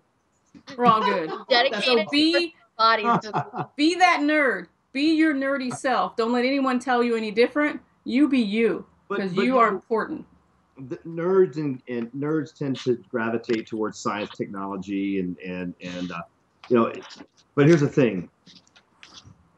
You don't just educate yourself. Just into the what I consider the 21st century arts, right? Which is the and just do it. And what I want, quite frankly, and I love the fact that I'm here, and it feels to me like I'm at a family gathering because I have 3 younger sisters, and I'm always outnumbered. I'm the only guy a lot of times, and what I want to see is more of everybody joining this, basically getting into science and technology and math and engineering and so on, because it feels to me like we're starting to fall behind in a way, and we're not placing as much importance as we should on those key areas.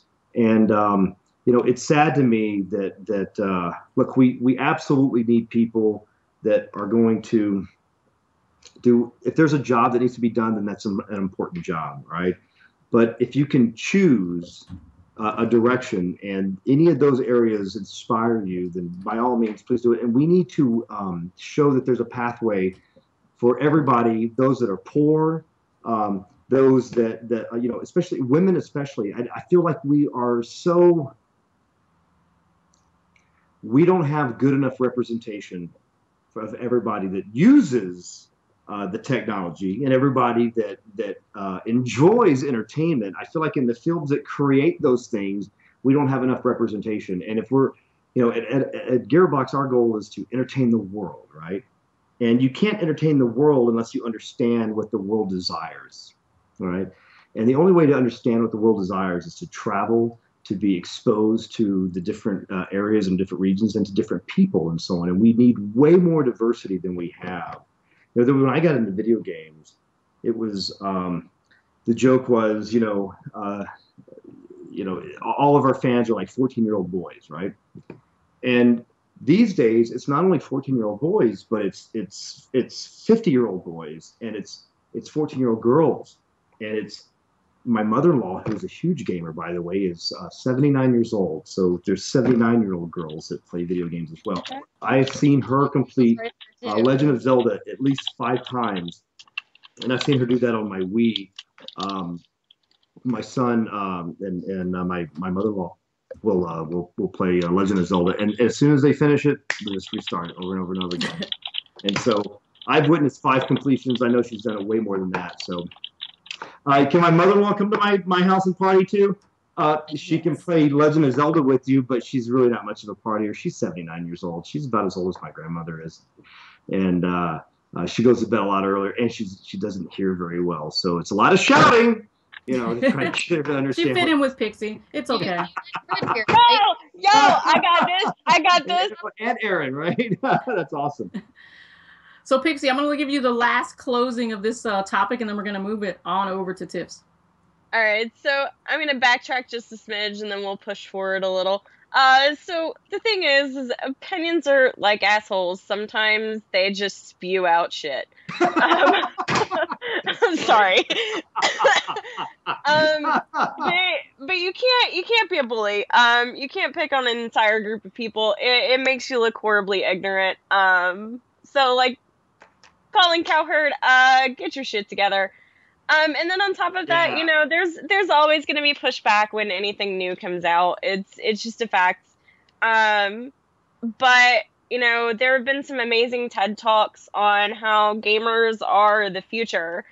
We solve the unsolvable in video games, and we do it, and we're completely capable of doing it, and we're the innovators, we're the creators.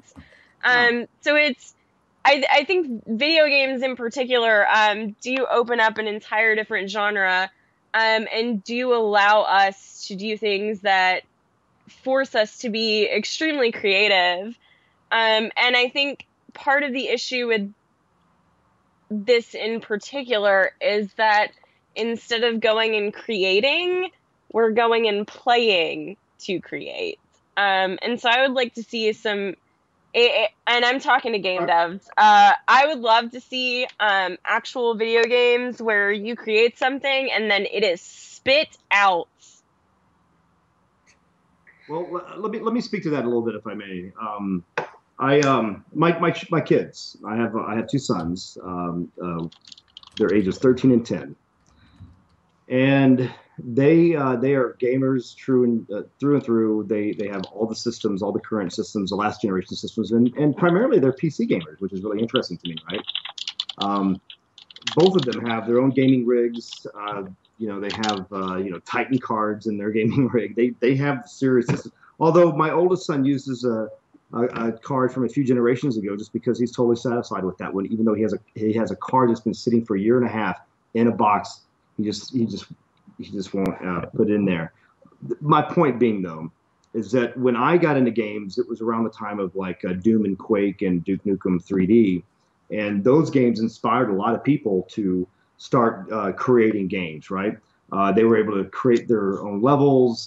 They were able to get in there and break the game, if you will. They were able to create their own servers and change the rules. They were able to do all this stuff that allowed them some creativity and allowed them to start to play around and then really get interested. And then what happened is we saw games getting locked down. All of a sudden, you couldn't have your own servers anymore, right? You know, so now Activision was running, we're running, you know, Call of Duty or servers or whatever. And then Minecraft comes along, and Minecraft is this generation's Quake to me. And what's funny is my kids have had heroes in the game industry for a number of years, and I've never once have I mentioned these people to my kids. But their heroes are Gabe Newell and Marcus Persson. And it just so happens that I know both those guys, right? And Gabe has sent videos on his iPhone to my children, saying, hey, I'm not going to say my kids' names, but hey, I'm so happy that you love TF2 and Portal 2 and Half-Life and all this kind of stuff. And my kids, you know, I come home from like E3 and my kids are just like, their eyes are wide and they're like, Dad, you know, Gabe sent us something, whatever, you know, and that's been really cool. And you know, Marcus it's well known that he's a fan of Borderlands, and so we've got to know each other. We've become friends, and I told him not long ago, I was like, thank you for creating Quake for my kids, because what I mean by that is you've inspired my children to go into, you know, get behind the game and not only do things in the game, which were never possible before. You can actually learn programming skills playing the game of Minecraft, right? Correct. Within the game, without having to get into code at all. Now, I'm not even talking about modding it. I'm talking about like actually just using, and I don't even, because I don't play it myself, and I'm sorry, but there's blocks that they have that they can program, but it teaches you how to think like a programmer, and then you can get into the modding and so on, and you can, I'll give you an example. There's a guy that I've always built my own computers. And most recently, the computer that I have, a friend of mine built for me because I haven't been able to keep up quite as much. Long story short, he came over to my house, brought the computer over, and my son at the time was 11, so this is like 2 years ago. And he starts talking to him. My son starts talking about Minecraft. He's like, I have a Minecraft server. If you'd like, I'll put you on the whitelist, and you know, you can. It's a private server, so you can join. A month later, I see my friend that built my computer. He's like, man, I've been wanting to talk to you. He's like, I didn't know how to put an email. I didn't want to call over the phone. He goes, but your son's been cheating on my Minecraft server. And I was like, what? I was like, I'm sorry. I said, I've never talked to my son about cheating. I didn't think that I needed to. I said, did you let him, you know, I said, what made you think that he's cheating? He goes, well, he downloaded and installed a hack that allows him to see through the world and get all the resources. And I said, oh my God. I said, I bet he doesn't even realize it's cheating. He goes, oh no, he doesn't. He goes, he's telling everybody on the server, right? And so I said, well, okay, I'll talk to him about it. I'm so sorry. And by telling everybody what he was doing, he was saying, like, hey, but if you need anything, I've got it all, right? You know. But this particular server had understood rules, which were about exploration and discovery, you know. So I came home and I said, hey, son, I understand that, you know, you've been cheating on the server. He's like, what are you talking about? He's like, well, all right, you may not know what cheating is. And I explained the whole exploration discovery thing to him. And I said, but I know that you downloaded and installed a mod that allows you to do something. He's like, I didn't download anything, I didn't install anything. I'm like, well, can you see through the world? He's like, yeah, like, duh, right? You know. I was like, okay, well, what are you talking about? Why didn't you didn't download? He's like, no. He was like, I just, I got into the code and I changed some things up. And I'm having my proud papa moment. I'm like, oh wow, you can do that anytime you want to. That's cool, right? But he showed me what he was doing, and he had changed the textures of the world so he could see through it. He created the actual the resources. He changed their texture too, so they were like a beacon, so you could see it from really far away. It would almost like shine in your eye. And he did that all on his own. And when he went and showed me, Minecraft, launched and it said Alex is awesome and all this kind of stuff. That he just changed not everything, but little things at a time. And he's learning, right? And to me, that was really, really neat. And of course, I explained to him why that wasn't really good to do for that particular server, but it inspired him. And this is what I talk about a lot. Is there are opportunities for everybody. Some games give you that opportunity. They make it really, really open, and some don't. Some lock it down. And usually, when it's a developer that owns that, they want to open it up, like Marcus, like Gabe Newell. They're doing some amazing things over at Valve. They're doing some amazing, and Marcus sold his company to Microsoft. But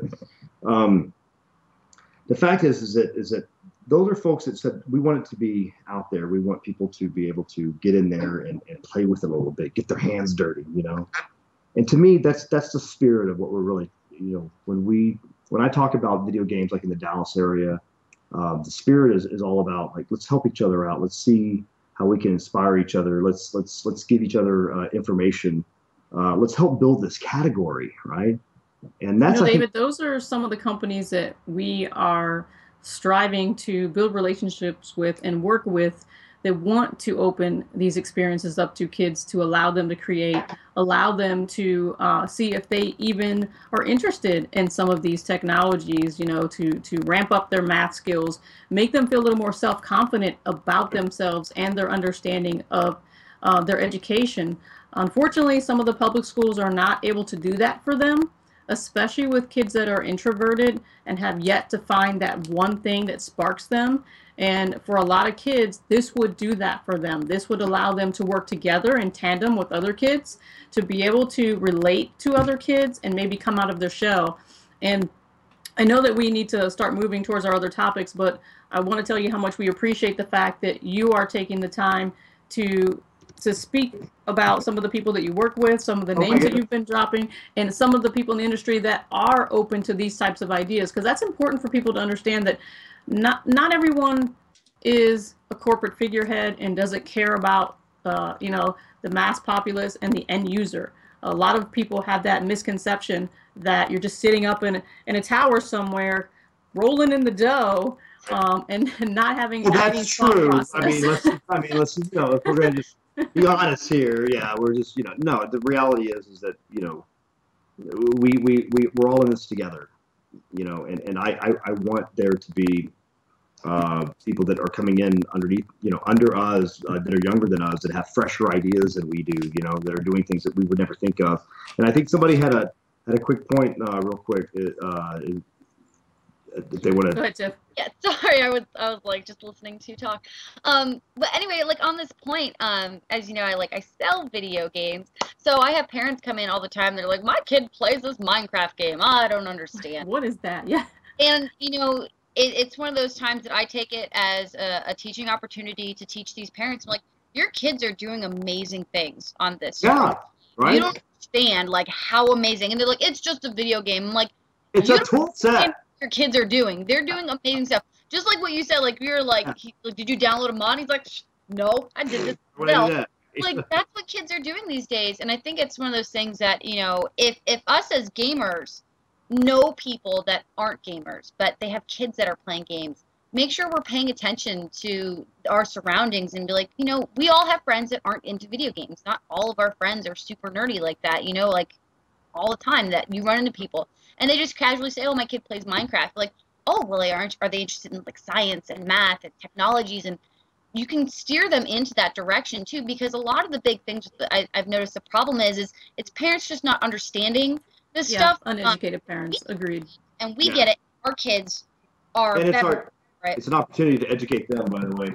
Yeah, like well, I have to say that when you're talking about things like Minecraft, my kid was 8 when she first started Minecraft, and it was partially my way of saying, mommy needs to be able to finish this level. I need to be able to get to 49. I need to get this achievement. And I gave her Minecraft, and what I didn't understand, because my kid is math and science oriented, always straight A's, what I was opening myself up to. Within 6 months, she came to me and said, I want my own server. And I said, I'll tell you what, if you can figure out how to mask your IP, whitelist, and have your own server, I will let you have your own server to invite your friends. And she figured it out. One day, yeah, she comes to me and says, here's how I did it. Not only how I did it, but here's the steps so you understand. She knew I didn't know. So you understand what I did. And then from there, she has now, from that age to 13, been in first Lego League robotics since that age and is competing on a national level, building her own robots and creating her own video game, self-taught Unity and C+, to be able to compete. And they will be, this team that I coach will be at Indie PopCon, invited as educational guests to present to other children in Indianapolis this year. And those are the kind of things that Minecraft can do for your kid. And a lot of parents, when we put these events together, we have hackathons, STEMathons, hands-on events that we put together based upon our little bit of budget as a nonprofit.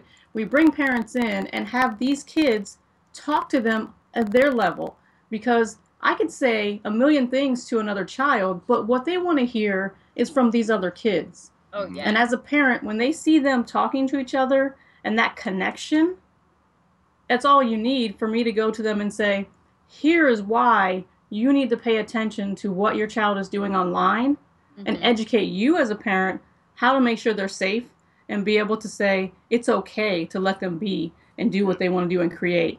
Yeah, it's one of those things that I got to interject real quick. I apologize. I've been sitting here for 2 hours now. I've gone through a lot of sodas and so on. I'm going to take Go a for break. it, David. But real quick, this Rubik's Cube is Notch's Rubik's Cube. We traded Rubik's Cubes.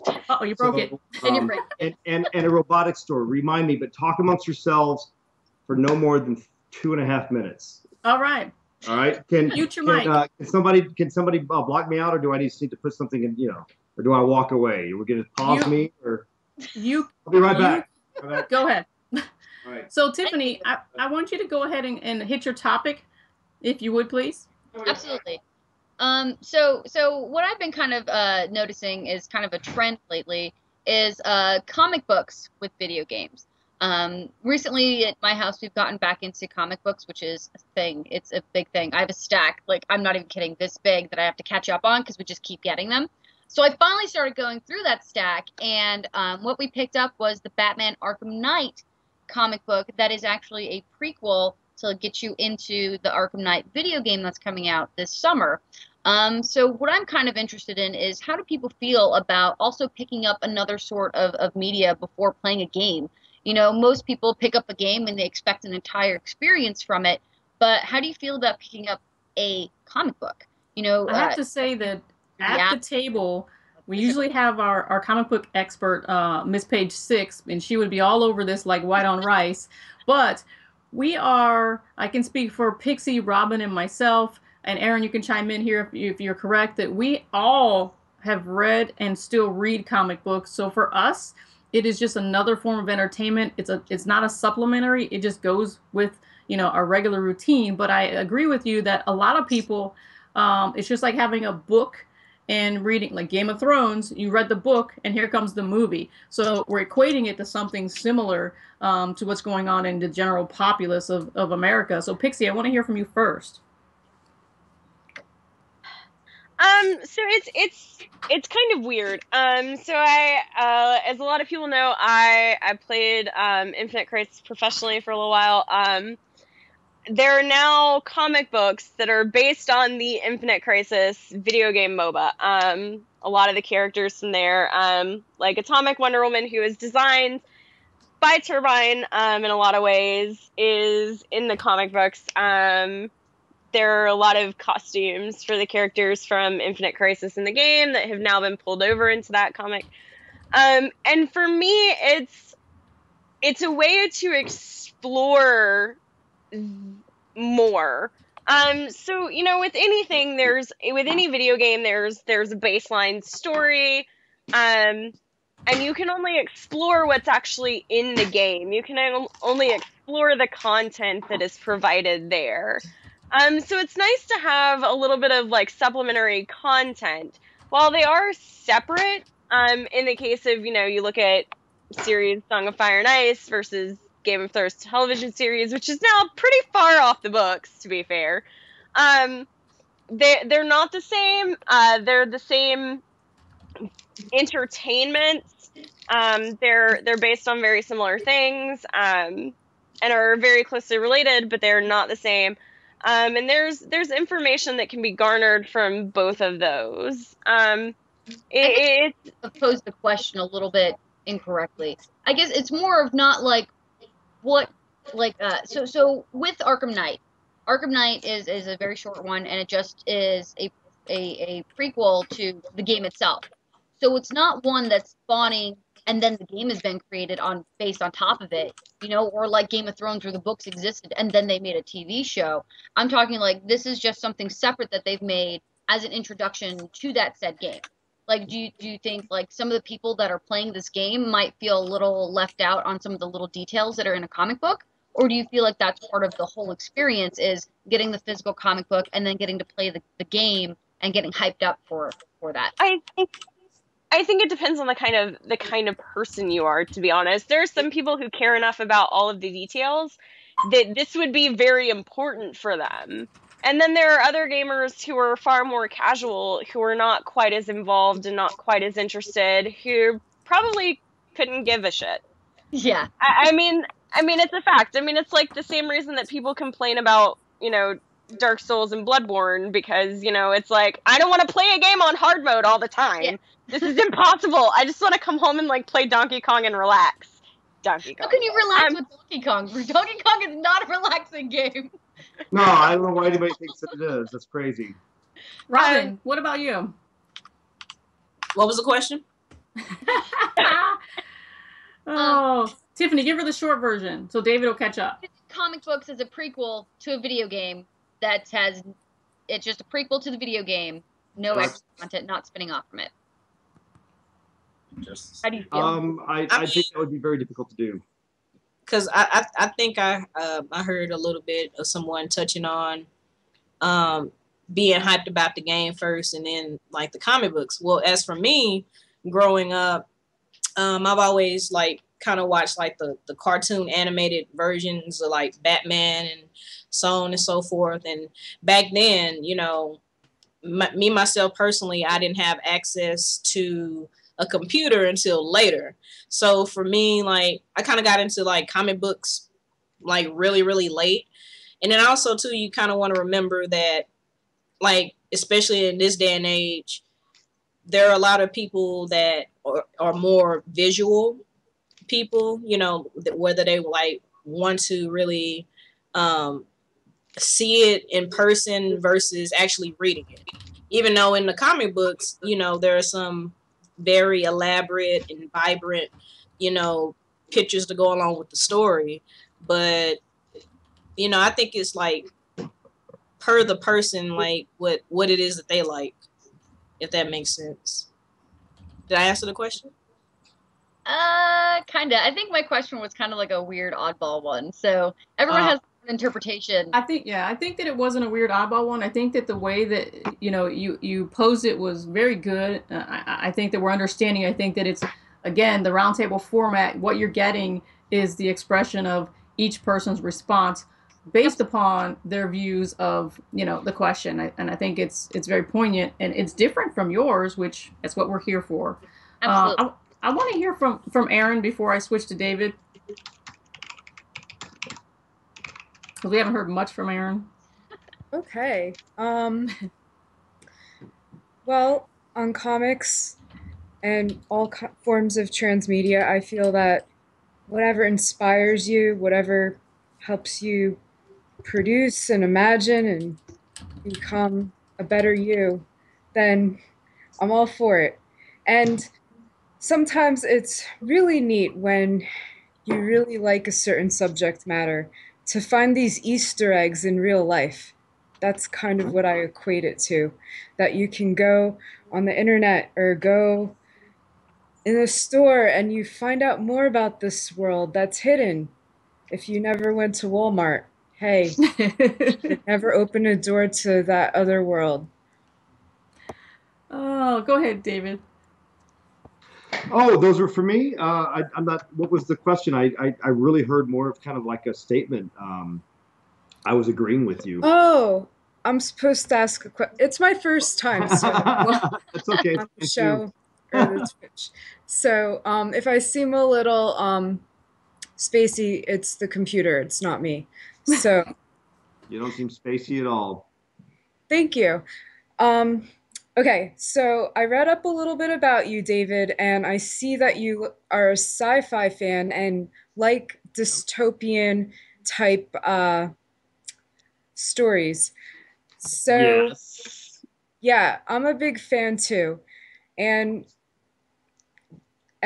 just anyway, so as you're designing and moving forward in your career, do you see life integrating into more of a dystopia, or do you see reality combining with sci that will change the world as we know it?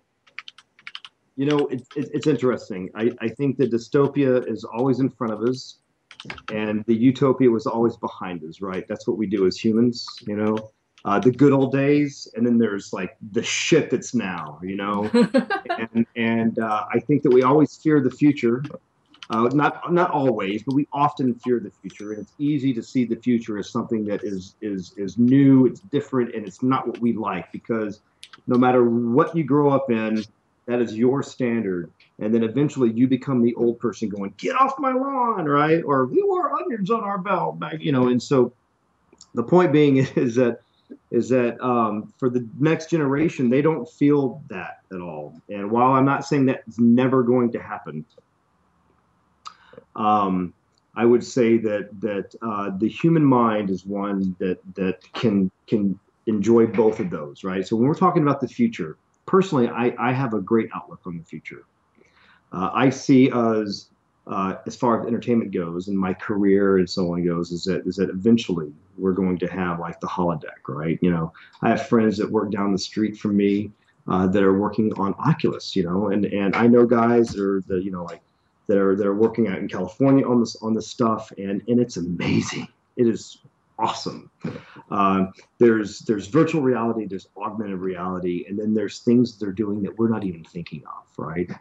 I remember when if I may, and I realize I probably should keep this a little bit short, but I remember being exposed to night vision goggles for the first time back in the early 80s. Okay. My uncle was a sergeant major in the Army, and he came home, and my cousin and I were like 13 and 12 years old, and we were able to play hide and go seek in a completely dark house with this night vision goggle, and it was only one lens, right? You couldn't put both eyes in and whatever, and it was the most amazing thing ever. And nobody had even heard of that stuff, not normal people like us, non-military or whatever, until years later on. And now it's not even something that we think about, right? It's like, oh, of course we have night vision goggles. Everybody uses that stuff, if they want to go hunting or they do whatever, right? It's easily available.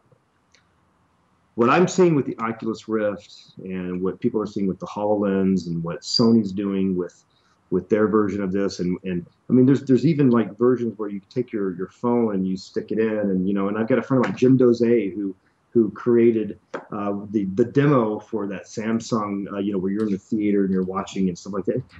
There's some amazing stuff that's coming up soon, and we don't even realize what's going to happen, right? I just hope that I get to live long enough where I get to enjoy this. There will be dystopian stories and things that we can. Stories is not even the right word for it anymore. They're going to be happenings. There are going to be experiences, right? And that's a fantasy, right? That's kind of what we do in entertainment. We tap into fantasies. There's going to be the utopian fantasy as well. There's going to be the one that mixes the two. You can see that it would like BioShock did, right? Oh, it's supposed to be this utopia, but guess what? It all went to shit, And that's a great story, and it's a great fantasy in a way. Like, how do you survive that? We're going to see all of that. What the actual future may bring, I have no idea. Unfortunately, it tends to be the lesser of us that do the leading. We try hard, but the problem with people that are intelligent is that they realize what they don't know, and the people that are not intelligent are very sure about themselves, right? And we need to remember that, right? But in the future, I think that there's always a balance. I think that humans have this innate quality to survive. We have so far. I'm not saying that we're going to survive forever. We're destroying ourselves, and we're also giving ourselves longer lives at the same time, right?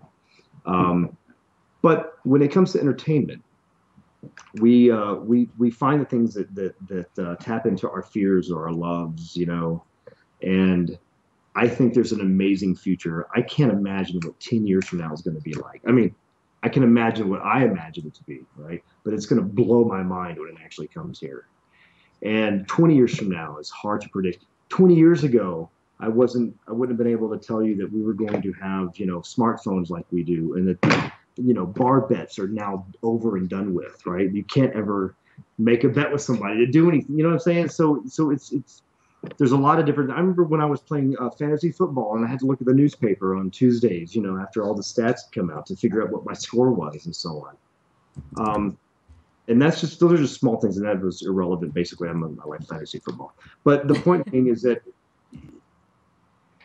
we have the opportunity now to shape how this is going to happen, right? And we don't know necessarily what our contribution is, but whatever we come up with now will affect and hopefully infect others in a positive way, right? Where they take those ideas and they build on them. And they will, whether we're a part of it or not. Things are going to happen. It's going to be neat. So I can't wait for the future. I think it's going to be a mix between the utopia and the dystopia. I think it's going to be like it is today. I think people have different perspectives on it, and people will want to complain and people will want to praise. I think everything changes and nothing changes at the same time. So, was that long-winded at all, or was that very succinct? I think it was succinct. It was one of my shorter answers. Yeah. Agreed, kind sir. I am going to get to my topic. I'm going to round out the show with something spectacular, lighthearted, and if you recall, when I came back from E3 last year, I was beside myself about getting a Wii U in my house specifically to play this game that I was privileged enough to get to go touch and play and experience in the alpha glory that was Nintendo's Splatoon. And if you haven't seen it, you got to go right now. Just leave the show, get out there, go over and see what's going on the Nintendo website. This game is amazing. It's bringing back the family game night, the co-op that we love, the way that you can play with other people and not feel that you're going to have a toxic environment. Nintendo has started a global test fire of this game. So if you have the Wii U, you are able to download it and play it for, I think, this weekend, if I'm not mistaken. Ian's going to throw up the link, in the chat and give you all the details. And one of the things that I love about Nintendo is they're very thoughtful. They put a lot of heart in their games. And this particular game is very, very bright, very visual. But they've also made it so that if you're colorblind, you're able to enjoy this game just like anyone else. And there's options in the game to make it so that you can see what you need to see. Because obviously, if you're colorblind, this is not going to work in a regular format. And you can play with your friends. I think that's awesome. I think that's just a well thought out process for this IP. And I don't know if any of you, other than David, has the Wii U. But I'm going to run out and get it. I hope a lot of people have the Wii U. I'm going to go out and get it specific to this game. I told my husband that, yes, I might sell the child or rent her out for, a weekend cleaning something at my mother's house. But I must have this system and just this game. I'd be okay with just this game. Is anybody else looking to get the Wii U to play with me? Because I need some friends. I have zero friends. I have one. Awesome. We have one.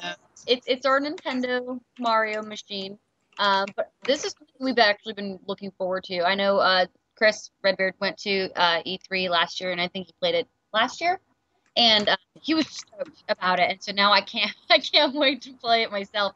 And the demo that's going on for this weekend has got really weird hours to it. I don't know why it's like that. But I know his store is going to be doing a demo of it, so I want to check that out and play it before it comes out. But either way, I'm buying the game. I can't wait to play it. Pre-order? I'm ready. Right? Yeah. I'll get the little amiibos. Oh my gosh, there's the squid amiibos. I have not been buying every amiibo, but there are little squidlings, or whatever they're called, and I have to have them. There's like a special one in the 3-pack. I have to have it. I need it. I need it. Well, first of all, may I comment that Redbeard is at your house and he's not at mine. Right, no tacos. No tacos here. Here. And, yeah. Extra taco, David. What's up, dude? Come on, bring some tacos to my house. I will text you my address. By the way, are y'all serious about coming over tonight? I was serious about that. Well, maybe not tonight. What are you doing tomorrow? Well, it can be tomorrow in about an hour and a half. That's true. That's Why don't you come over? I'm not joking. Please come over. I realized that we had a serious topic that we were talking about that you interrupted. But one, you didn't have my tacos. Yeah, y'all should come over here. Come over tomorrow after work. That'd be sweet. Shots fired. There's no time like the present, is what I say. Plus, I'm hungry and I really want tacos. He really was waiting on those tacos. So I totally like just took us off on a different course, and that's not even hashtag tacos for the win. A really cool high kick that I did at my party this long ago. That is cool. That's my wife, by the way, right there. That is her. That's me like hiya like that. All right. Oh, so I'm David, so, it's been a train you- wreck. I are you apologize. getting Splatoon? This is what the fans want to know. Everybody go out and get a Wii U now and get Now, okay. Splatoon. Yes, now. I mean, there's still time at the 24-hour Walmart to go buy one. All right. And the Wii U is a great platform. It's a lot of fun, and there's a lot of games on there that are great. And at Gearbox every day at 5 o'clock, we have game time, and there's a whole room of nothing but people that are playing Super Smash Brothers Brawl, and it's kick ass. And anyway, what I'm saying is that there's a lot of great stuff that you can do. So go get a Wii U. If you don't have one, then you're total like whatever. Oh, so I need to do this for the rest of the show? Really? Oh, you Damn it! Damn it! Totally different. No, you're fine. You know, Okay, I'm fine. Just for a little while because I have to go get one immediately. So, Aaron, what do you think? It's a shooter.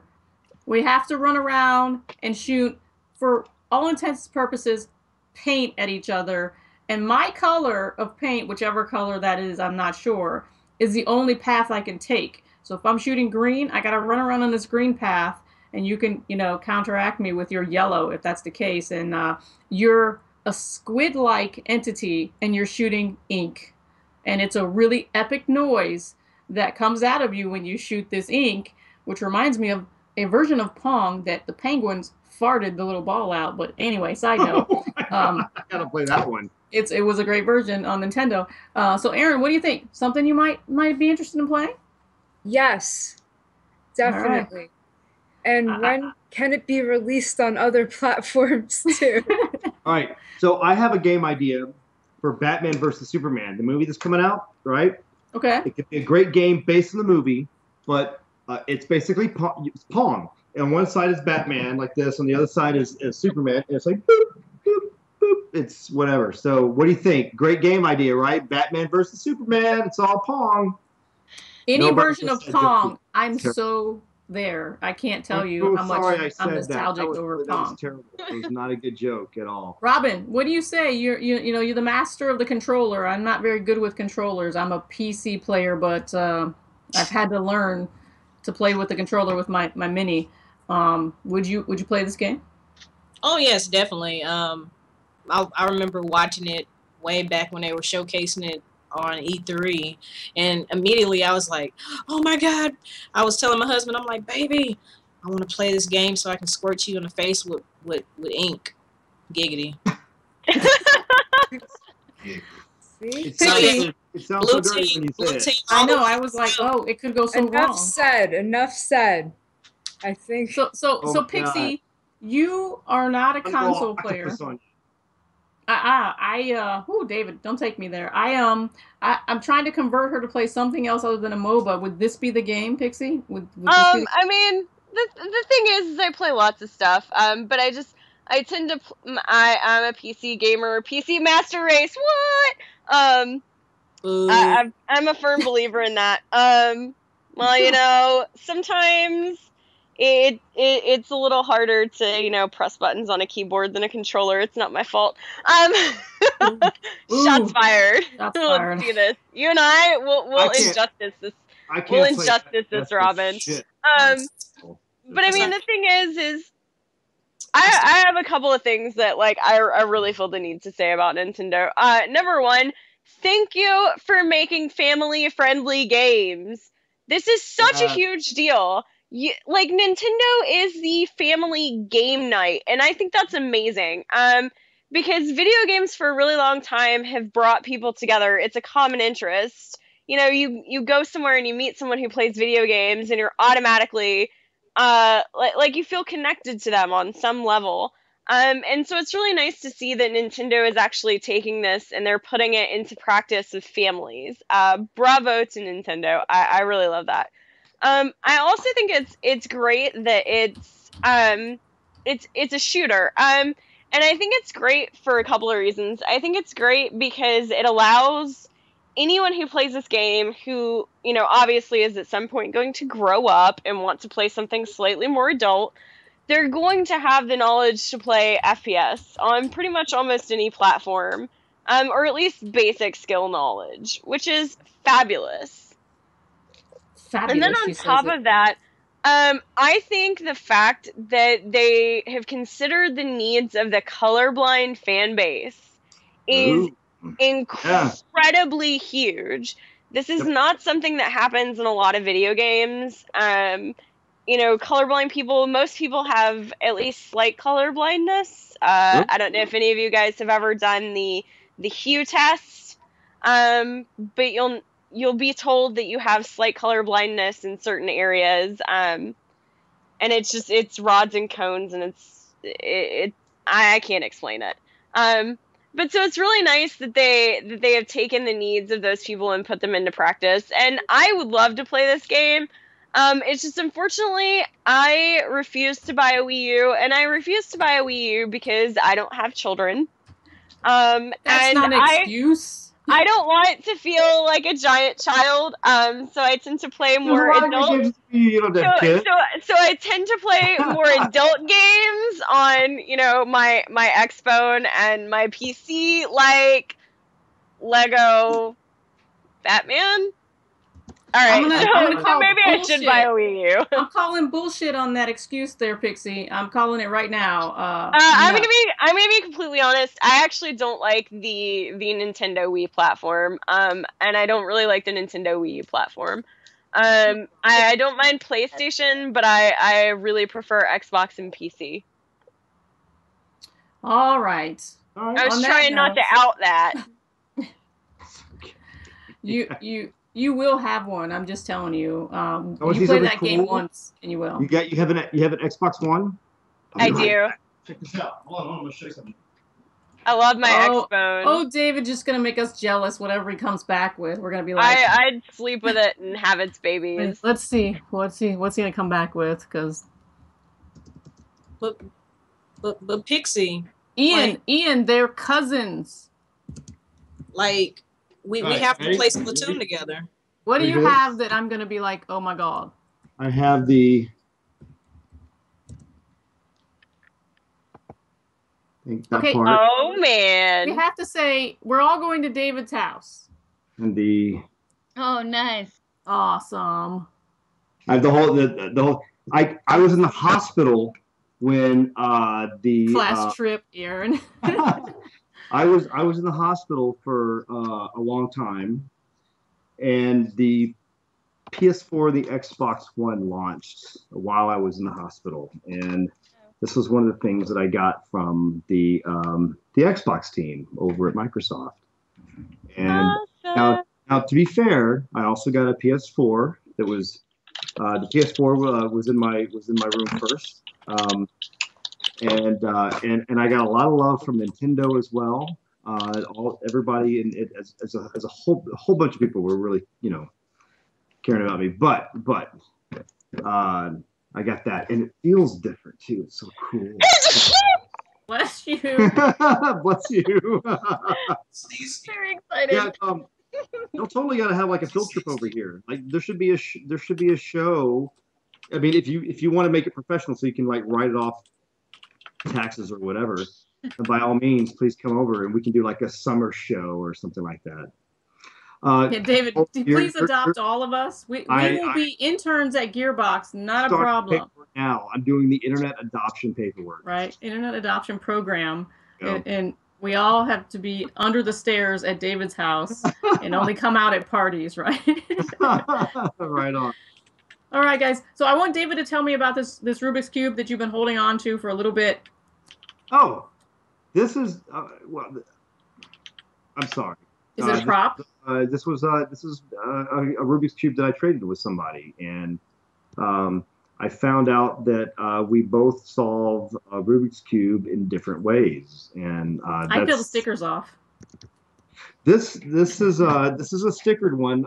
The reason that we traded is because I had one that was not a sticker cube, and so it was a stickerless one, which is really cool because the stickerless ones you can actually like use in a pool or whatever, you know, bathtub if you want to continue to practice and so on.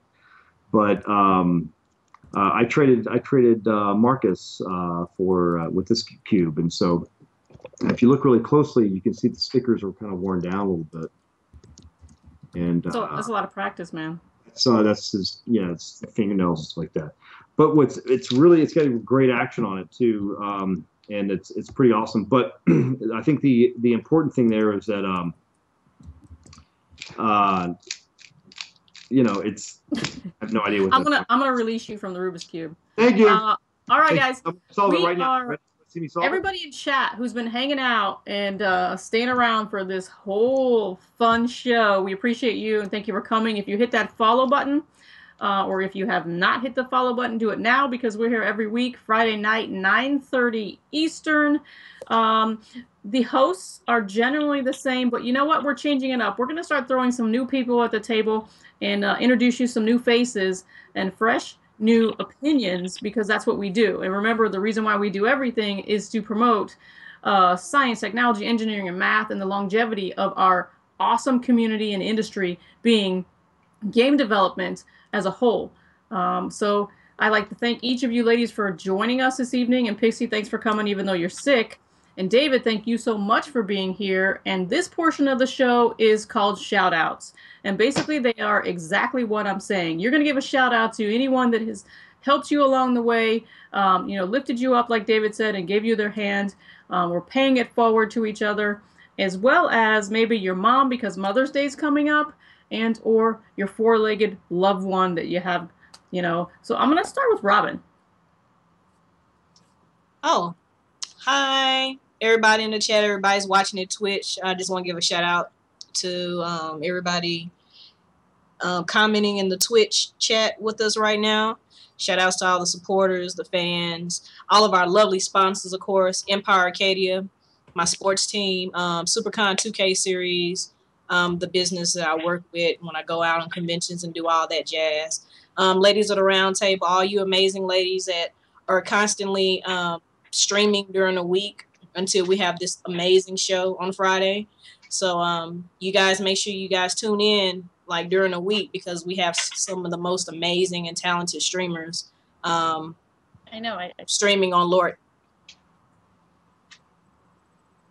All right, Robin, thanks. And I'm going to throw it over to Pixinator. So shout outs to my duo bro who I haven't played with in 2 weeks because I'm pretty sure I have SARS. Mal. Yeah, Mal. Shout outs to Phoenix Covenant. Shout out to Cards and Castles. Shout out to my mama, who I wouldn't be here without her. She's awesome, and I super appreciate that.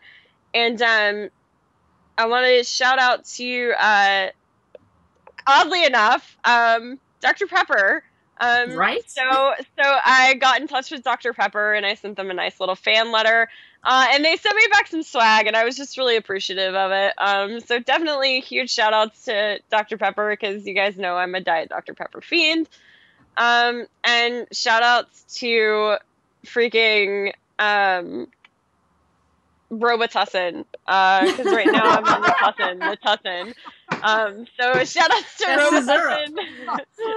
She's on the scissor. Oh man. Not even gonna comment right now. I basically just fall asleep with a bottle of the Tussin. I feel kind of like the person from the MC Chris song. Right? So I'm gonna throw it over to Tiff next. After that, it's like, what do I say? Out and following my stuff. It's really awesome that you guys are being really supportive. Captain Redbeard is the whole reason why I'm down in Texas now. So shout out to him for being blame him, right? Down here. The what? I blame him then, huh? Blame him or thank him, one of the two.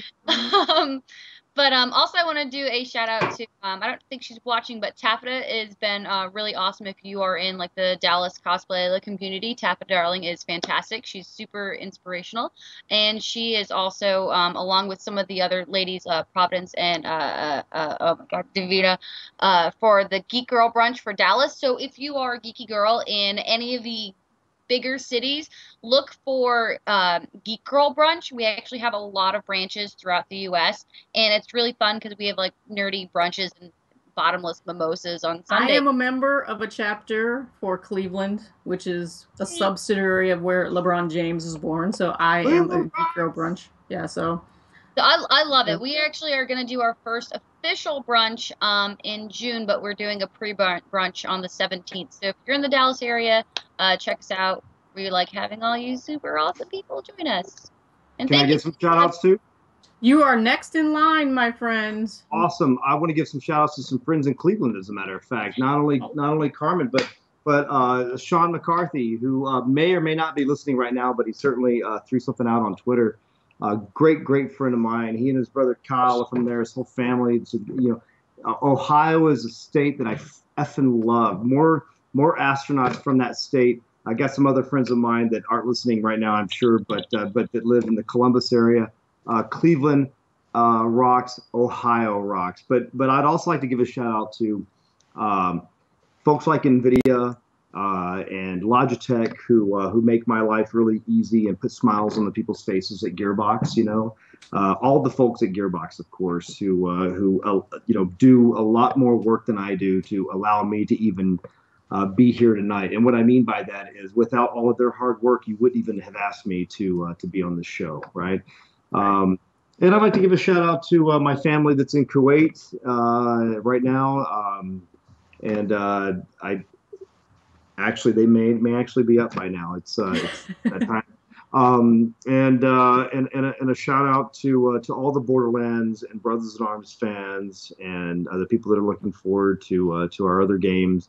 The people that dig Gearbox. Thank you so much. You really make this worthwhile, and it's fun that I get to represent the fine folks to you guys. So thank you so much. I appreciate it. And by the way, and thank you to all the ladies on the show who have allowed me. By the way, we didn't even get into like what I thought were going to be some of the topics, which were like, how do we get more women into gaming? What do we do? We ran a little long. It's almost midnight. Really? But we give you. Have so much to say, right? It's okay because we have an open invitation for each one of our guests that come on the show to come back and join us on another episode, because there's always something to be talked about in our industry. And this particular, we won't say problem, this particular role with increasing diversity and awareness for us is going to be a mainstay, and we're not going anywhere. So we invite you back. Can I invite women who are very interested, and actually yes. Anybody. I've already sent you an email and given you permission, so you won't remember this until later tomorrow. But yeah, the email's coming, so you'll be all right. Awesome. So I'm gonna kick it to Aaron, and Aaron, give us your shout outs. All right, well, I wasn't prepared, but this is what I can do. This shout out is dedicated to all the teachers that told me I'd never amount to nothing, to all the people that lived above the buildings that I was hustling in front of, that called the police on me when I was just trying to make some money to feed my daughter, and to Game Dev House, www.gamedevhouse.com. Aaron should be a stand-up comedian because Aaron's got jokes. I love Aaron. You make me smile. I'm going to roll into my shout-outs, and the first one's going to go to you, Aaron, because Aaron has such a positive outlook on life, and she, on a daily basis, reminds me to take a step back outside of myself, because I am a true workaholic. I think sleep is for when you're dead, and I think there's important work for me to do amongst my charity brothers and sisters. And sometimes Aaron just says, you know what, just push that all to the side and take some time, and I appreciate you for that. I also want to give shout outs to all you ladies, because without you, there would be no roundtable. And you're helping me to propagate and move forward in something that for a long time was a big hole in my heart. And I appreciate you guys for doing that. Helping these kids is something that I think is very important. And I think that doing it together and working as one is a lot easier than trying to be like salmon and swim upstream and do it separately. And if we show these kids that we can do this in a positive manner and do it together, they're going to see that and work the same way. Ian, you are my main right hand because I am left-handed. Without you, I couldn't do this either. You've been here from the beginning, and I appreciate you. And thank you so much for coming and tolerating all of this chatter with the women, because every week it's the same thing. We're a bunch of talkers, and we do it all week. You guys in the chat, thanks for coming. Every week, you MVP, I think it's Killa again this week. Thanks for being here. And David, shout outs to you, my friend, for finally being able to make it at the table. We've been trying to make this happen for a while. Your schedule is outrageous, but you've made it happen. Much appreciated. Well, I thank you so much for having me. As you can tell, I could talk all night about a bunch of different subjects. I'm very interested in all the things that y'all are interested in, and it's been a pleasure to be on the show. It was very, very smooth and easy, and I hope I was able to answer all your questions. And we were able to entertain the audience. So if we've accomplished that, then everything's been great. Guys, this show will be up on YouTube within 24 to 48 hours. So if you missed any of the show, you can always catch it over there. We're moving to iTunes within a matter of, I don't know, a week, maybe 2. Ian is supposed to be getting our soundboard fixed. I don't know about you, Ian. I'm calling you out because it's been about a month. I don't know. We're going to get the soundboard, so we're going to have some great, sweet sounds. And as always, when we close out the show, we dance it out. So all of you at the table, Ian's going to roll the credits, and I expect you to dance. So let's do it, guys. Roll those credits, Ian, and everybody dance it out. You can do the sprinkler. Come on. I don't see you moving. Let's go. Dance it out. You can do, I don't know, the Vogue. I don't know what, whatever you got. Yeah. Yeah. Oh, yeah. Dance it out. Work it out. Pixie, move that cupcake. I know you're back there. One of these days, I'm going to whip out a Madonna cone bra. I'm going to do it. I'm going to do it. Oh, yeah. That's how we do it. Shake it, David. I see you. Yeah, all right. We got skills. I got dancing from here down. And we're out. Oh, my